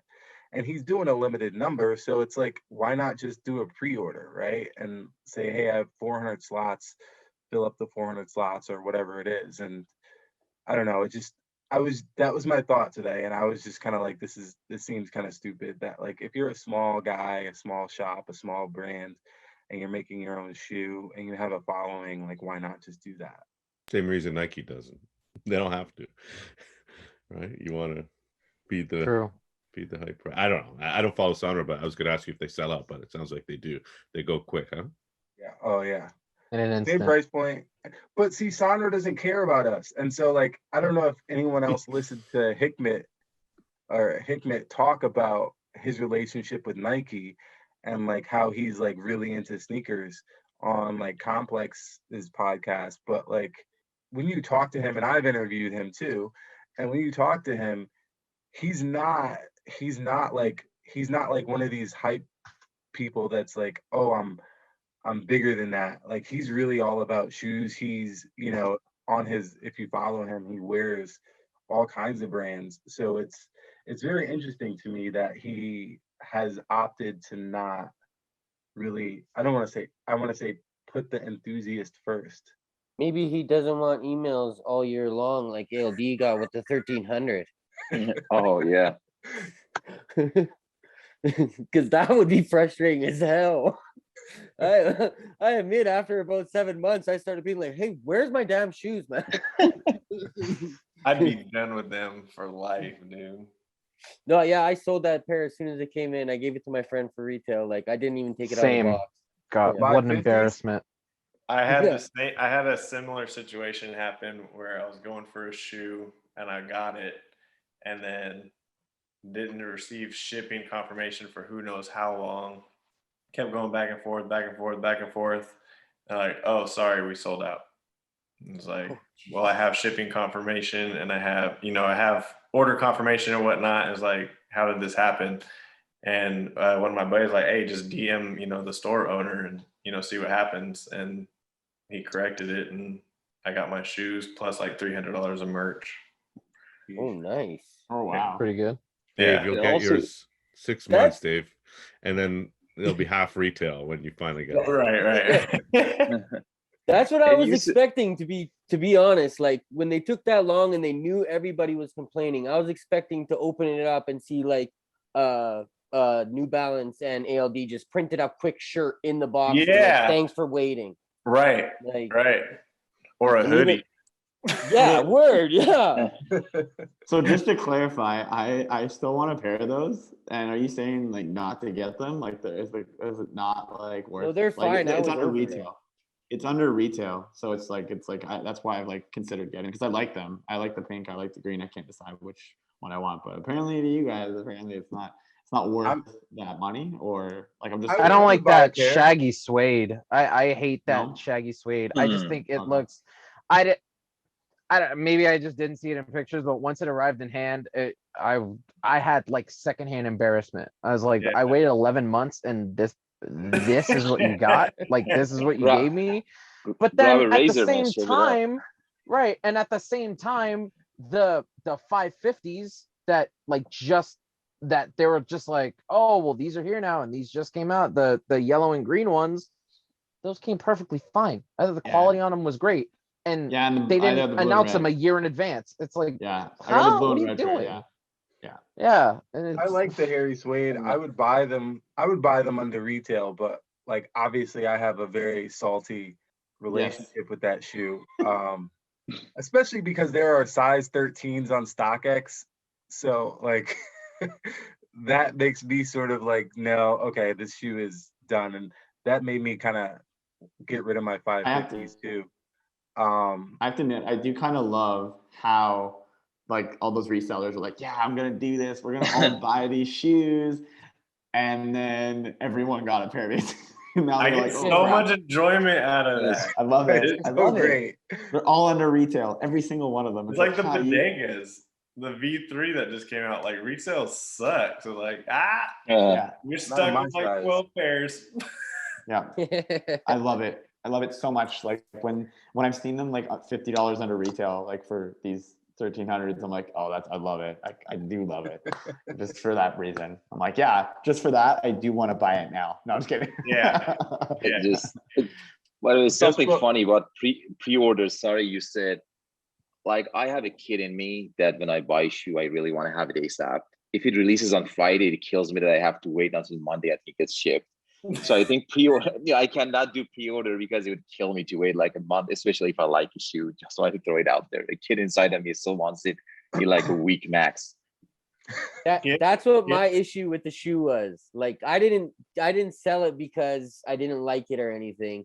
By the time it came in, I was like, I'm over this shoe. I don't want it in my house. Yeah. I'm like, literally, I taped over their taping and put my buddy's name on it and sent it out. Like, Kith used to take 2.5 weeks to get to my house. And then you order from like somewhere like across the pond and it shows up in 2 days. It's like, how is that even possible? Like Yeah, Sneap Crew shipping is insane. Yeah, that's actually someone I was going to mention. Insane. That's a brand I was going to mention. That like, brand is not a person. they're going to be heavy hitters. Yeah, I think if they play their cards right, like I know a lot of people that have them now, and they're not like top quality is what I've heard. Like their quality, like not like perfect, but like I like the design of a lot of those shoes. I've contemplated getting them, but I have so much on my list already that I'm like I'm not buying them for now because I have so many. Their quality is I'd put them up against New Balance. Honestly, I would. Yeah. Easy. Yeah. Easy. Well, they're handmade, right? So it's makes sense. Is anyone in the New Balance Talk group on Facebook? Reza? I am. Yeah. Oh, I am. Yeah. Did you see that 990 V1 that came with the detached tongue? Oh, yeah. Oh. What happened there? Well, they wanted to do, what was that? The collaboration Nike did on a dunk with Habibi dunks. I think that was kind of shot to that. That was hilarious. Sorry, it was talking about quality control. So I was shocked. Yeah. I got my Aries 991 with no lace holes drilled out. So I've seen that happen Oh, I with other did see 991s too. yeah. Wow. I actually just sold my Aries, my yellow pair. Oh, did you That's a really? great pair. Oh, it is a great pair. And with the black laces I put in them, took them out of the box, made a video. I was like, oh my God. Ditto. Ditto. Let's jump to silhouettes. Let's jump to shoes. Like I know that's like the big thing. Like what is everybody's top shoe for the year? Like or top 3 or whatever. Let me tell you, I'm definitely not interested for that 990 V6 coming. I don't know if you guys have seen it. That shoe is horrible. I like And probably a lot of 990, people so don't like it's on my list to it's on my list to get a pair. Like The V6? yeah, I mean, because I like 990s. Don't I do like it. the V5. I like the V4. I like the V3s. Like I like the dad. I like that dad look. So it's on my list. I'm not saying that I will love it. I'm just saying that You want I need to have it in hand so that I can say I like it or I don't like it. I think the top, like the look down view, the top view is really nice of the V6. I really like the look down top view. I think it looks nice Yeah. and sharp. I don't mind the oversized N. I think that looks pretty dope on it. But I hate that midsole a lot. Yeah. It's coming with 2 pairs of laces too. Hey, Coming what? white and gray. Really? Yeah, I'm a fan of gray laces. I hate white laces. so do I. Yeah, I think with that V6, I think in the right, like I'm not like a gray shoe guy because like if I'm gonna like get a gray shoe, I may as well just get a very basic pair of shoes. Like, but like that V6, I think with the right colors, I think people will change their mind. But I think looking at the gray, it looks like an orthopedic shoe. That's kind of my Hell yeah. okay. But I think if the right colorway, I just like looking at the shoe, I'm like, I feel like there's a lot of panels that can be played with. And I think that they could play around with materials that could make that shoe a lot better. And let's be brutally honest, if it gets in the hands of ALD or Kith or any of the concepts, any of the big they're going to do something to it, and then all of a sudden everyone's going to love it. I'm just saying that. I'm just saying Hopefully that. they do a soul swap. if they soul swap it, then it might be a banger. Kid is gonna label them Kith Gray and sell out for show. Definitely. Yeah. Oh, So what what other shoes are people's top shoes? Like 920 and 991. That's all I need. So I actually had the 991 anniversaries on my top 5 list. Just number 5, like I think that, so I've contemplated many times. I think in the group chat you can see, like I've talked to John about it. Like I've contemplated a million times buying it, but so with my wide foot, I have that's the pair. It's too narrow. Like I wore like a narrower shoe like in my collection recently, and like it pinches my toe. I can't do it. And I know that the 992s themselves that I have aren't narrow, and I actually like they fit perfectly on my one foot. And so much so, like if I'm driving, like I can still feel a little bit of not a pinch, but like I can feel my pinky toe getting numb. And if that tells me something, the 992 is like that, then I know the 991 it just isn't for me. But I would put it in like a top 5. It's on that list, but so I agree in that sense for sure. Like it's got to be near the top. No one likes a 920, really? I do. Pata. I have the MTA 920. Didn't we get them on the same day? Yeah. No DSM. That was a really good. That was a good release, I thought. That was smooth. Yeah. So like 920s, I like the 920. I'm sort of over 992s. I would like to see more 1500s get some love. Honestly, I would love to see a 997. I would love to see a 997, and I'd love to see a 998. It's Concept's 30th anniversary this year, so like for me, I'm sort of like geared up to think like you guys need to do a 997, 998, but it's not going to happen, and it kind of disappoints me. So we're gonna get a 5740. So it's gonna like it kind of hurts a little bit. Yeah. At least 3 of us here, I think, can kind of probably agree that in your 3s are probably the sneaker of the year at this point, if not at least so far they are. Like, Yep. And the reason why I say that is just because like I haven't looked at Jordans all year, but as soon as like I saw those, I'm like, ooh, that's a pair I want. And I actually did put in raffles for it, and I didn't win. And people are like, oh, you need to get it like on resale. I'm like, no, I don't pay resale.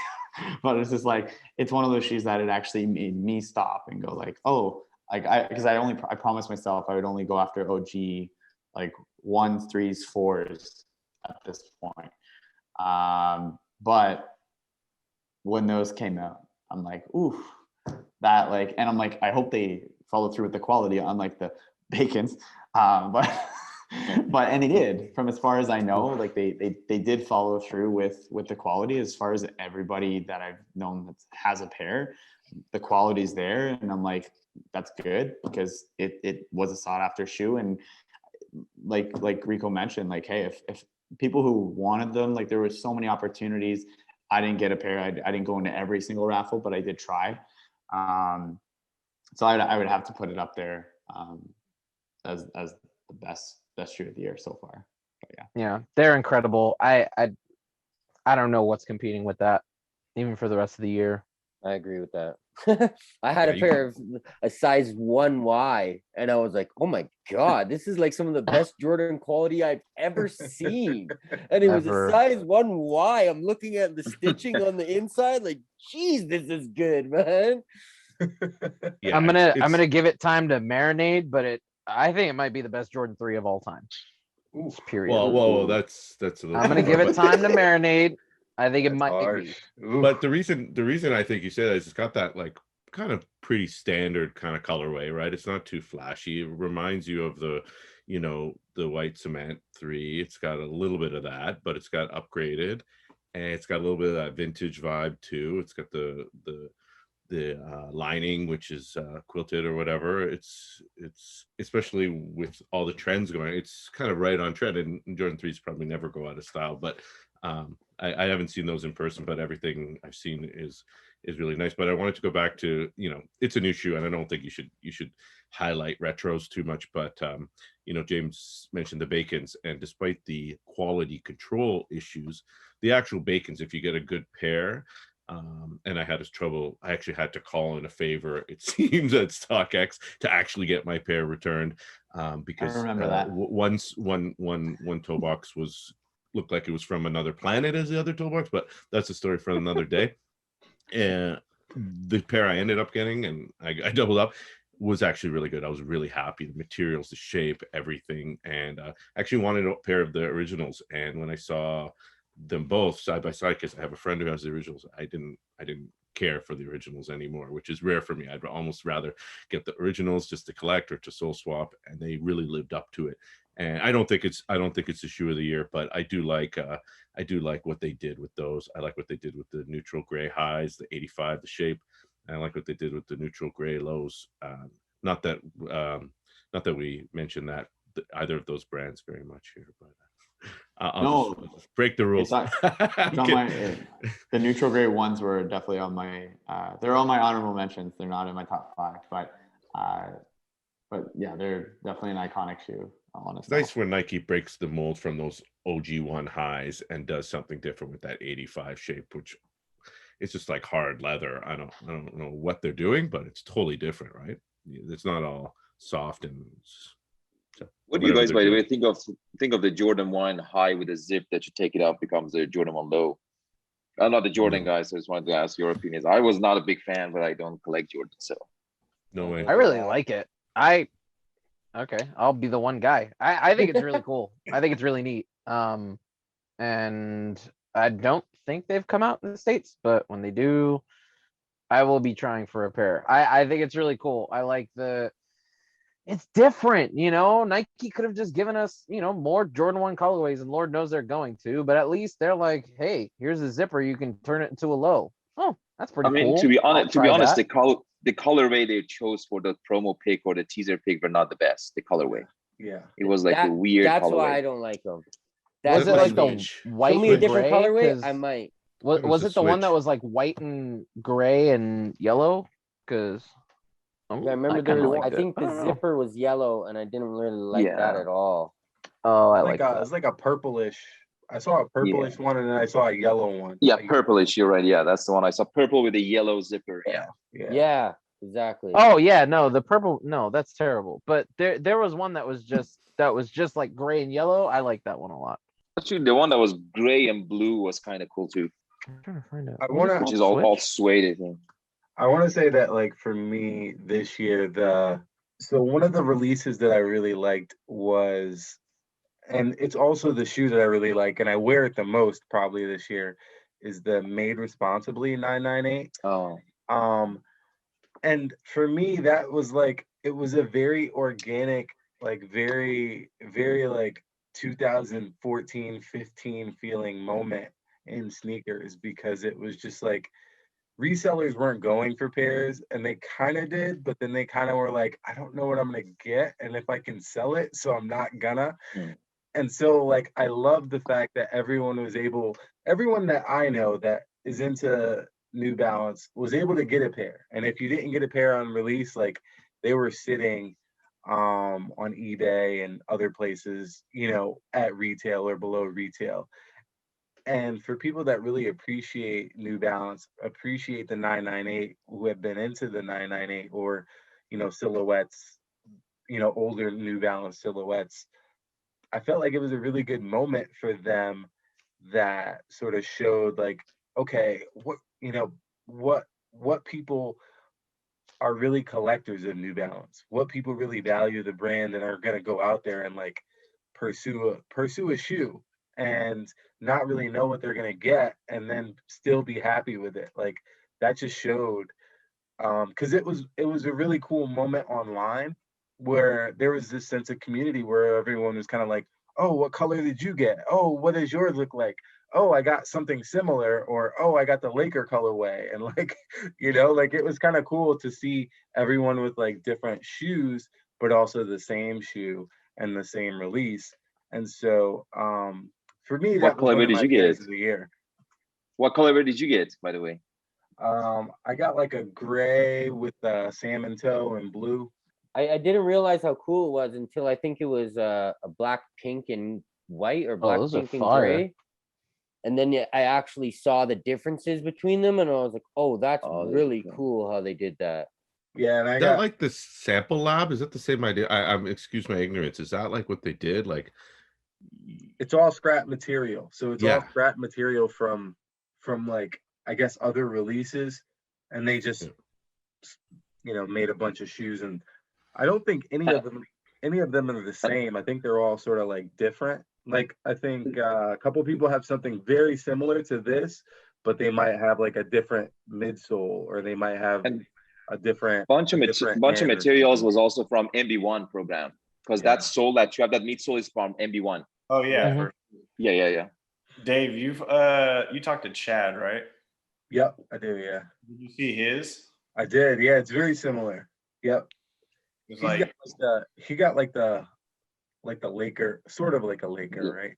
no, His is his a little better, like an orange and like a dark navy. with like a brown or blue midsole. He's got the blue speckled. Yeah. Yeah, I thought that was a cool moment and a cool sneaker. The other sneaker I thought was really important for the year was the Jazz Court RFG. And so like I know like sustainability isn't like a really popular thing, but I thought the detail that Saucony took to sort of delve into making a shoe that like literally can get thrown into the ground at a moment's notice, and it will just disintegrate. And I thought that was cool. Like they really thought about every single piece of material. The box that it came in was just the shoe box. It came shipped in that. So like I thought that was really cool.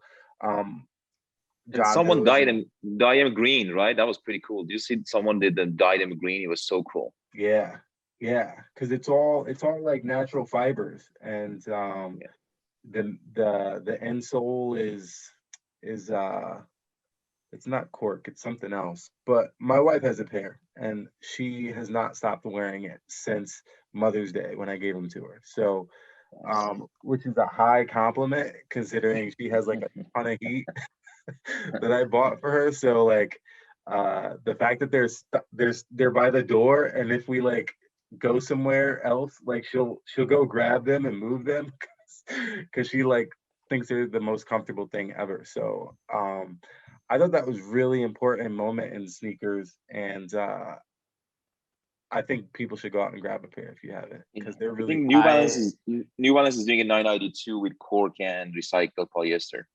really. Unfortunately, it's a 992 again, but yeah, they're doing something with that. Yeah, actually, What about the that- colorway is not that bad at all. Actually, What about that Magnus Walker 277? I love it. Dunk, Love it. right? Love it. Love it. That brought me back to my dunk days. I was like, that's tempting to buy. That's such a good shoe.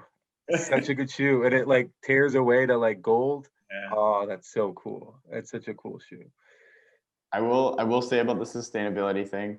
I did try to get a pair later on, because like to me it wasn't worth the amount, because like I think it should have been like, I understand why it was more expensive than like, it was like at least like here it was about $40 more expensive than like a typical like Saucony was. I think it was 160 here, right? Like you and John, right? It was 160 or so, 160, yeah. 170.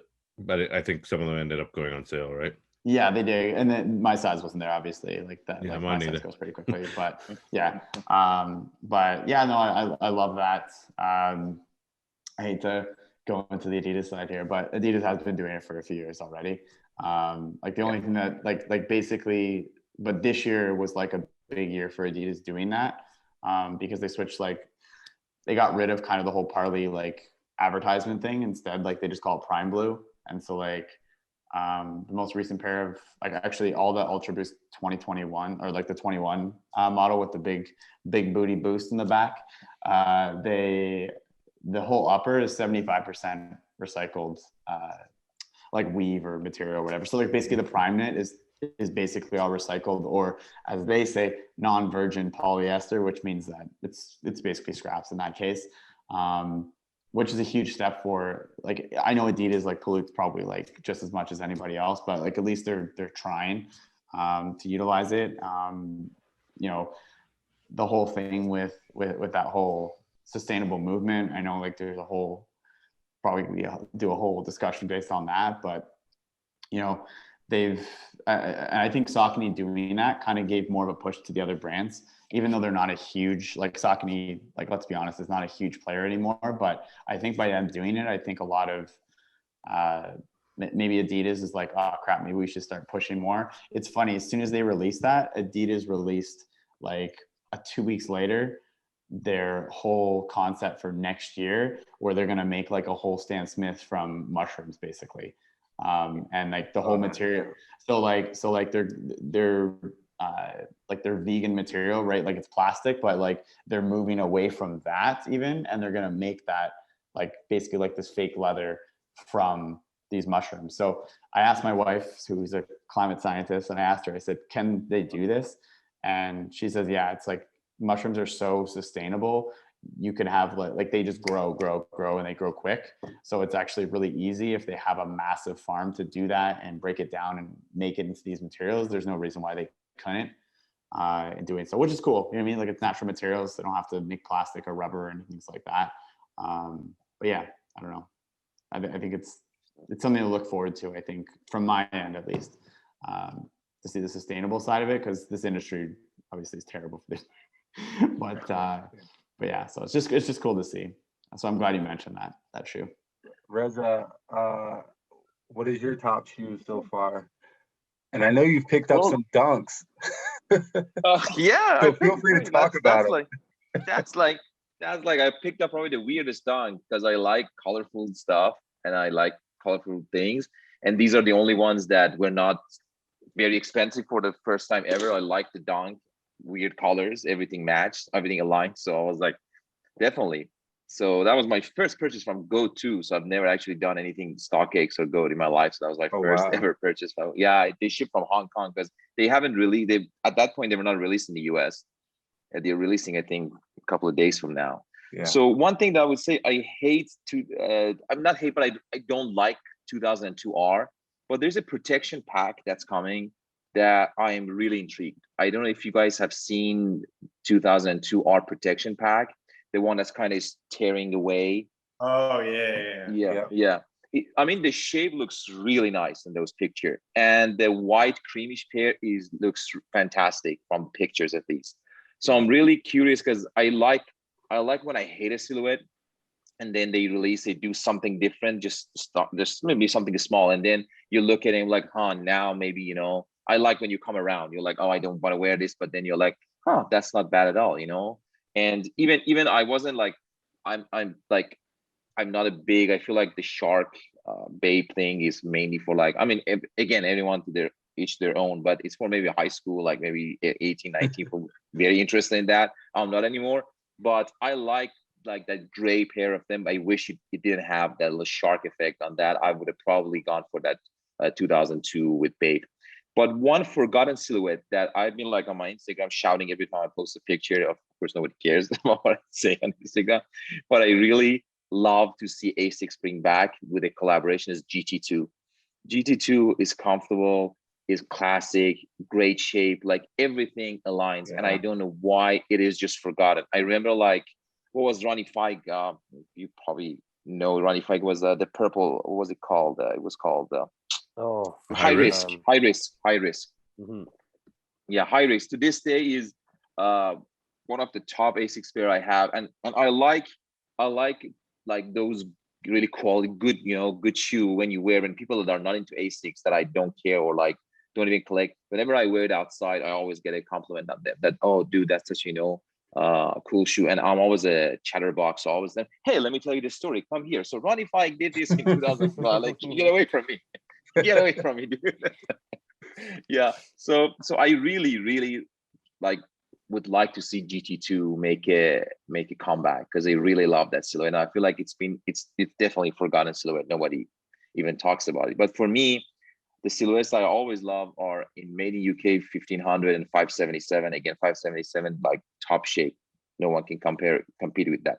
And I love 990 V2, and I'm looking forward to that 990 VS2. I hope that everybody say they hate it. I hope they hate it so I can actually grab a pair because I really like 992, 990 V2.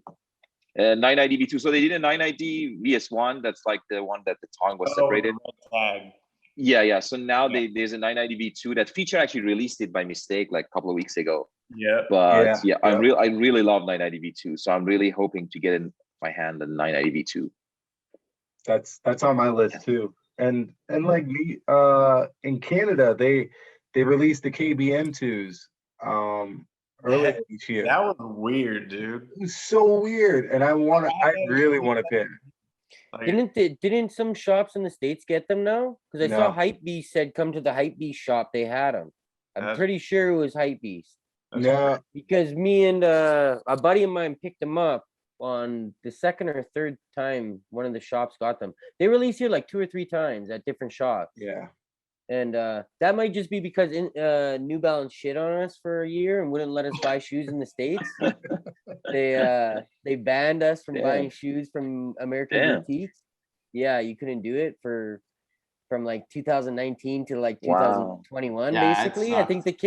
the Kith pair was the Kithmas pair, or no, the pair before that was the first time they let us buy from US boutiques. You try and it would say the steel blue. this will not ship out of this country. Wow. Yeah, it sucked. That was so bad because I remember like early 2020, there was like I think there was a couple pairs that released within 997s. I can't remember, but yeah, we like I tried buying them from Kith or whatever, and it's like no, there's no available shipping. I'm like, what is this? Yeah. That was pretty ridiculous. From anyone, you couldn't get it from any American shops. That's Nike Nike has been doing that too. I think you cannot buy from overseas, ship to US. I think. Mm-hmm. Oh, might be. Yeah, we can't buy from Europe and ship to the States. Yeah.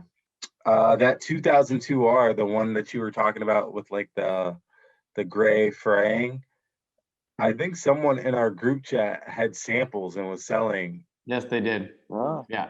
Yes, they did. Yeah. That's why I'm like I knew exactly what he was talking about. Yeah, exactly. I'm not a fan of the 2002R either, but like when I saw those, I'm like, oh, those look like kind of cool actually, but I wouldn't buy them. But I was like, oh, it's cool.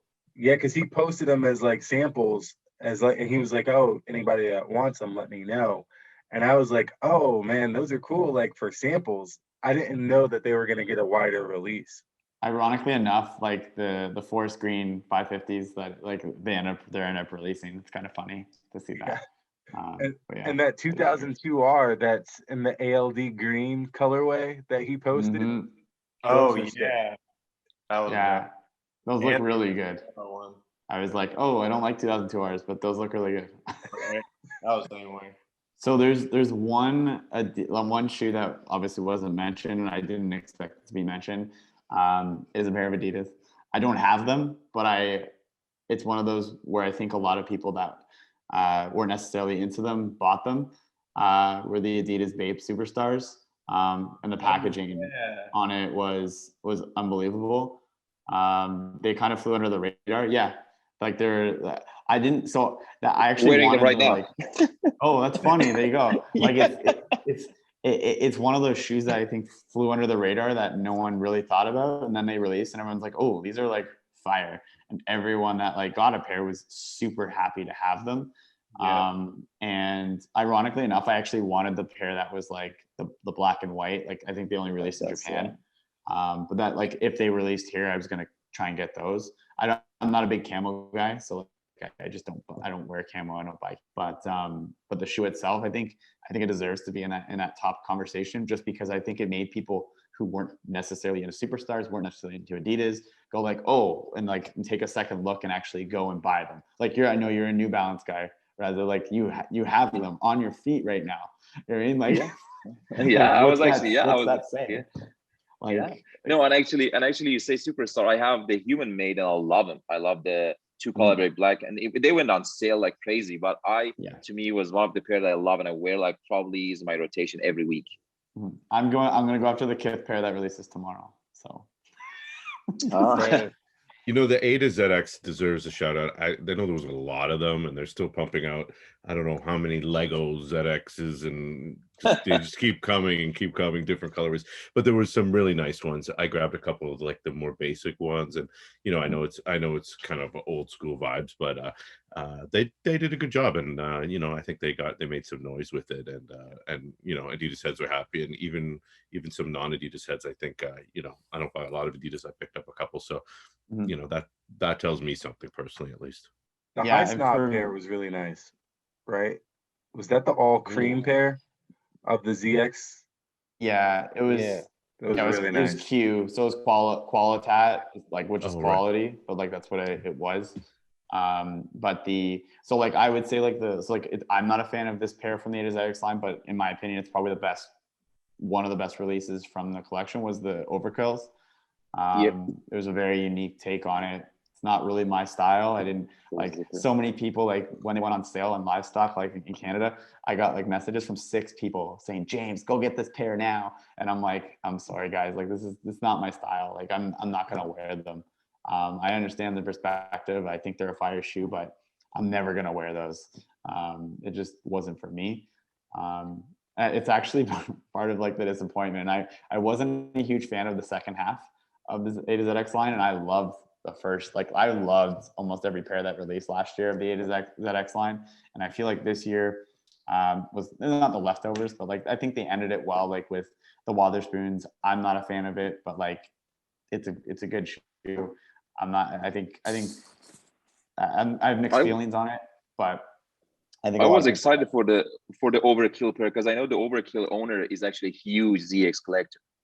Yeah, he's a huge one. Yeah. Yeah. But yeah, so like it's yeah. Yeah, and one of my disappointments was the collection started off with the ZX 1000C. The first time it's been re-released, and I bought those on sale because I knew they would go on sale. But they're only like retail, they're only like 120 Canadian, which I guess it probably would have been like 90 or $100 US. So it was already pretty inexpensive. My disappointment was the end of it was the ZX 40, which was the Evolution, which was supposed to be the transition from the ZX ZX collection to the Torsion, basically support collection. And like back in early 90s there, I was disappointed because it cost way more than it should have. And the quality apparently was just as good as the pair that they started with, which was a $120 pair, and they decided to charge $180 for it. I'm gonna wait for them to go on sale. I'm gonna buy them as soon as they go on sale. But like So what did you think of the Sean Weatherspoon pair? I think they were well executed for what they were. I think it's Sean Weatherspoon on a pair of shoes. Like it's not my style. Again, like I tend to stick to clean. Like I almost bought the high Cinnabite pairs, but I'm like, no, I'm not just gonna buy a cream pair of shoes. Like it's a very specific shoe that I'll buy. I'm very, very specific on what I'll buy. It doesn't mean I don't like the shoe. Like I think the Sean Weatherspoons are a cool shoe. I think the Overkills are a great shoe. It's just not me. But the detail. I got the Atmos one, and it's like one of the pair you wear. People who are not into Adidas, they always give you a compliment because it's like so out there in your face. Green. Yeah. That's like when I wear my Concepts, actually, that's what I get. So like when I wear the Concepts out, like people that aren't sneakerheads, like, oh, nice shoes. Like I'm like, oh, they look like. So some people it looks like tinfoil, whatever. It is what it is. But I think I think it's a cool concept of a shoe. But yeah. I know John has to jump off in a second, but before he jumps off and anybody else that has to leave, I wanted to get just some final thoughts or some thoughts about other things we're looking forward to, things we did not like from the past year so far, and things you're not excited about. And John, I really have to go. Sorry, but I'll tell you what I really didn't like, and it's not what you're looking for, but it's my biggest pet peeve. We complain about Al's, we complain about Virgil's dunks not being different enough. We complain about resellers. My biggest pet peeve is the complaining. I think there's too much complaining. Like I think it was Reza, or I forgot who it was earlier, just said, swipe and move on. Like, you know what, even with these releases, there's always the next one. There's always, I know no one wants to pay resell, but a lot of us have a lot of shoes. Sell a couple shoes. If you really need the shoe, sell 2 pairs, pay resell if you're that upset, but you shouldn't be that upset. It's only sneakers. And the flip side is this community and people like you guys who it's such a strong offset to all that noise and the BS that anyone who's really in it should just should love it for that. And I know it's tiring, and I know it's the negativity and the hype and all that really gets to people, but it's not getting to me. So thanks for having me on. No problem. Thanks, John. See you guys. Take care. Anybody else? Last minute. Yeah, I'm probably gonna hop off next. So, one of the things that I both hated and loved at the same time this year was the whole Cool Kai. It was the whole like fake Jordan 1 Cool Kai guy. I don't know if you heard about this. Cool Key, yeah. Yeah, Cool Key, whatever his fucking name is. One of the funniest things was that, like, I guess a buddy of his, Omi in a Hellcat on Instagram, he was like, "Oh, what if I made this?" And then Cool Key was like, "Yeah, that's funny." And then told everyone at his factory, is like, "Hey, if you make any of his shoes, then I will move my production somewhere else." And so Omi and a Hellcat heard that and just made a bunch of Key knockoffs, which are already Jordan 1 knockoffs. And it was the most entertaining, ridiculous thing. He had shirts that said, "This is my shit now." And I was like, my whole brain was spinning because it was like equal parts amazing and so cringe. And I'm so glad that Nike re-upped that trademark for anything that looks like a Jordan 1. I hope all these companies get fucking taken down. Cool Key, Fugazi, whoever else is doing it, Warren Lotus, like they can all just go away finally. I hope that all of that nonsense comes to an end. Well said, Rico. Well said. Appreciate it. Thank you guys for having me. Thanks, man. I'll see you next time. Thanks, Rico. I'm gonna log off probably next, so I can spend some time with my wife. But yeah, no, like I think I have a good outlook on the rest of like the year for sneakers. Like I don't have too many on my list. I don't see anything else coming out like recently. Like who knows? Ronnie's gonna release like some beautiful pair probably in like the fall, and then he'll release another pair during the holidays or something like that. ALD May. It's funny. I sound like a hype beast talking, but I swear I'm not. I don't do that. But just because it's funny because like I didn't have like superstars on my list, and then Ronnie like last week goes like, "Hey, here's like an Adidas collection that we're releasing." It's like, oh, well, that's great. Thanks for that. Spend money. Yeah, no, I think the industry like I think for me it's the pre-order system that I'm very like that I really enjoy seeing, because we like talk about complaining and stuff like that. People complain all the time that they can't get like this shoe or that shoe, or it's like, oh, it's limited, but it's not limited. So like we should be able to grab it, and then they sell out because bots. It's like, I think they're getting rid of that by like these boutiques doing that. And like if people really want the pair, like I said earlier, they should be able to get the pair. That's just kind of like what I think. And if not, hey, like I said earlier, if it's not meant to be, it's not meant to be, and I just move on from it. Yeah, I have a great outlook on what the future holds, and yeah, I'm trying to stay positive. I don't try to worry about the negative stuff, and that's why like I try not to stress about any release, because if I don't get them, there's always going to be another pair. There's always going to be another release. Like I'm excited that hopefully 997s and 998s come back, at least like where you can actually, release and get a pair for retail. It seems like that'll happen. But yeah, peace out, guys. All right, later, James. And I don't know who's remaining online. It's only me. We still have a couple people. So I'm just gonna go because it's night here, and I also have to go spend some time with my wife today, guys. We work and then immediately coming here. Sorry if I jumped in. Same here, here. Robert. But just to quickly, I'm generally like looking forward to see what I know New Balance is gonna do New Balance thing. It's gonna be fun to watch. I'm excited for that. For example, like 2002R, I never was on my radar, but now I'm kind of looking forward to see more pictures, see what they actually look like without all the filter and kit filters and those kind of filters that I myself as a photographer do those kind of stuff to make it look better. But one thing that is interesting to me that also I never thought about was, so I live in Austin and I see, which is really amazing to me because it was never on my radar. I'm not looking, love skateboarders here wear like New Balance skating shoes. So I'm really excited to see if New Balance would ever go that way and try to invest some, pay attention into the skateboarding market and see what, they come up with. So that's something that I look forward to. And the other thing I'm looking forward again to see Saucony. I basically gave up on them, but they are making some waves. Acrobic pair is awesome.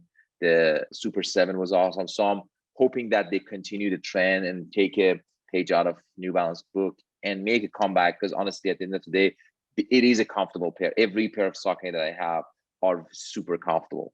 So I'm really looking forward for these.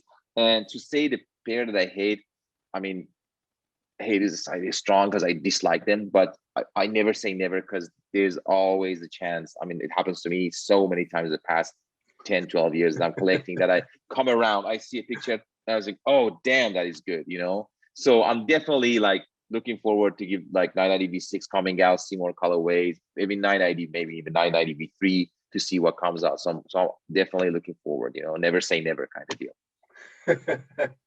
Cool. I hear that. I hear that. Yeah. Yeah, I'm definitely excited for the V6. I just, I like something that's not everyone is into that I know I'm gonna get. So yeah, amen. Yeah, amen. Yeah. Like 575. All right, guys. Have a good night, guys. It was a pleasure. Later, meeting you Reza. guys. Peace. I'm looking forward to that Camaro. I know. Jamie said it has to be done by her 40th, so I got 2 years. Oh, you got plenty of time. Plenty of time. That's gonna fly by. It's true. It's true. I don't really have any 2 cents. I'm really like kind of out of it. I hear you. I feel like that sometimes too. And downsizing is so tempting. Oh, so tempting to buy It's car parts. so hard to do, dude. And I haven't even shipped a pair yet. I just have a whole bunch of money in my PayPal, and I told everyone like I'll ship this weekend. Oh my God. It's gonna be a rough one at the post office. I bet. Don't get any tears on those boxes. Oh my God. I am keeping the concept. I'm keeping Crooked Tongues, and I'm keeping the Villainy? yeah. Okay, yeah. Yeah, I'm keeping those. Cool. Yep. Just as like memorabilia. I don't know if I'll ever wear them, just because like now stuff is starting to crumble. So Yeah. it's almost devastating. The end of an era. Right? But shoes will always be there. Yeah. And concepts will always drop some cool stuff. So Concepts is holding it down. If anyone's listening from Concepts, y'all need to drop a 99X, preferably a 8 or a 7. Bring it back. not a 2. Not a 2. Please, not a 2. I want that sample that Dion wore. That 998, that S-Rock sample. I do too. I need that. Bring it too. back. Oh, they need to do a limited run of those. Friends and family. For sure. Dion, what's up? I'm gonna send them that. You better. Friends and family, we need a 13 and an 11, please. That's right. That's right. All right, guys. It was good chatting. Kalby? Yes, sir. Kalby, yeah. Nice to meet you, man. Nice to meet you as well. You guys take it easy. You as well. I mean, I'm kind of the same. I'm trying not to hate on nothing right now. That's my new thing because everybody's complaining and it used to drive me crazy. And then now I'm actually starting to get a kick out of it. Like I'm starting to find it really funny watching all these guys get mad over the Virgil shit. Like I'm really liking that. So I'm trying not to hate on nothing. So I don't really have nothing to say that I dislike. I dislike the complaining as well, but now I'm starting to enjoy it. So that's about it, man. And looking forward to whatever Kit's putting out. I know they got the RC 1300s. I like those. I'm probably not gonna have the money because I'm trying to buy these Adidas tomorrow. But I'll try to hit on them and see. I've been looking forward to those for a while. I like the Pegasus. I like the mini MB logos. I think those are dope. Yeah. And we'll see what else they got going out. I'm always got my eye on concepts as well. Yeah. And that's just about it. See what I'm else hoping comes. Ronnie really drops a Gel Light 5. I know he teased it.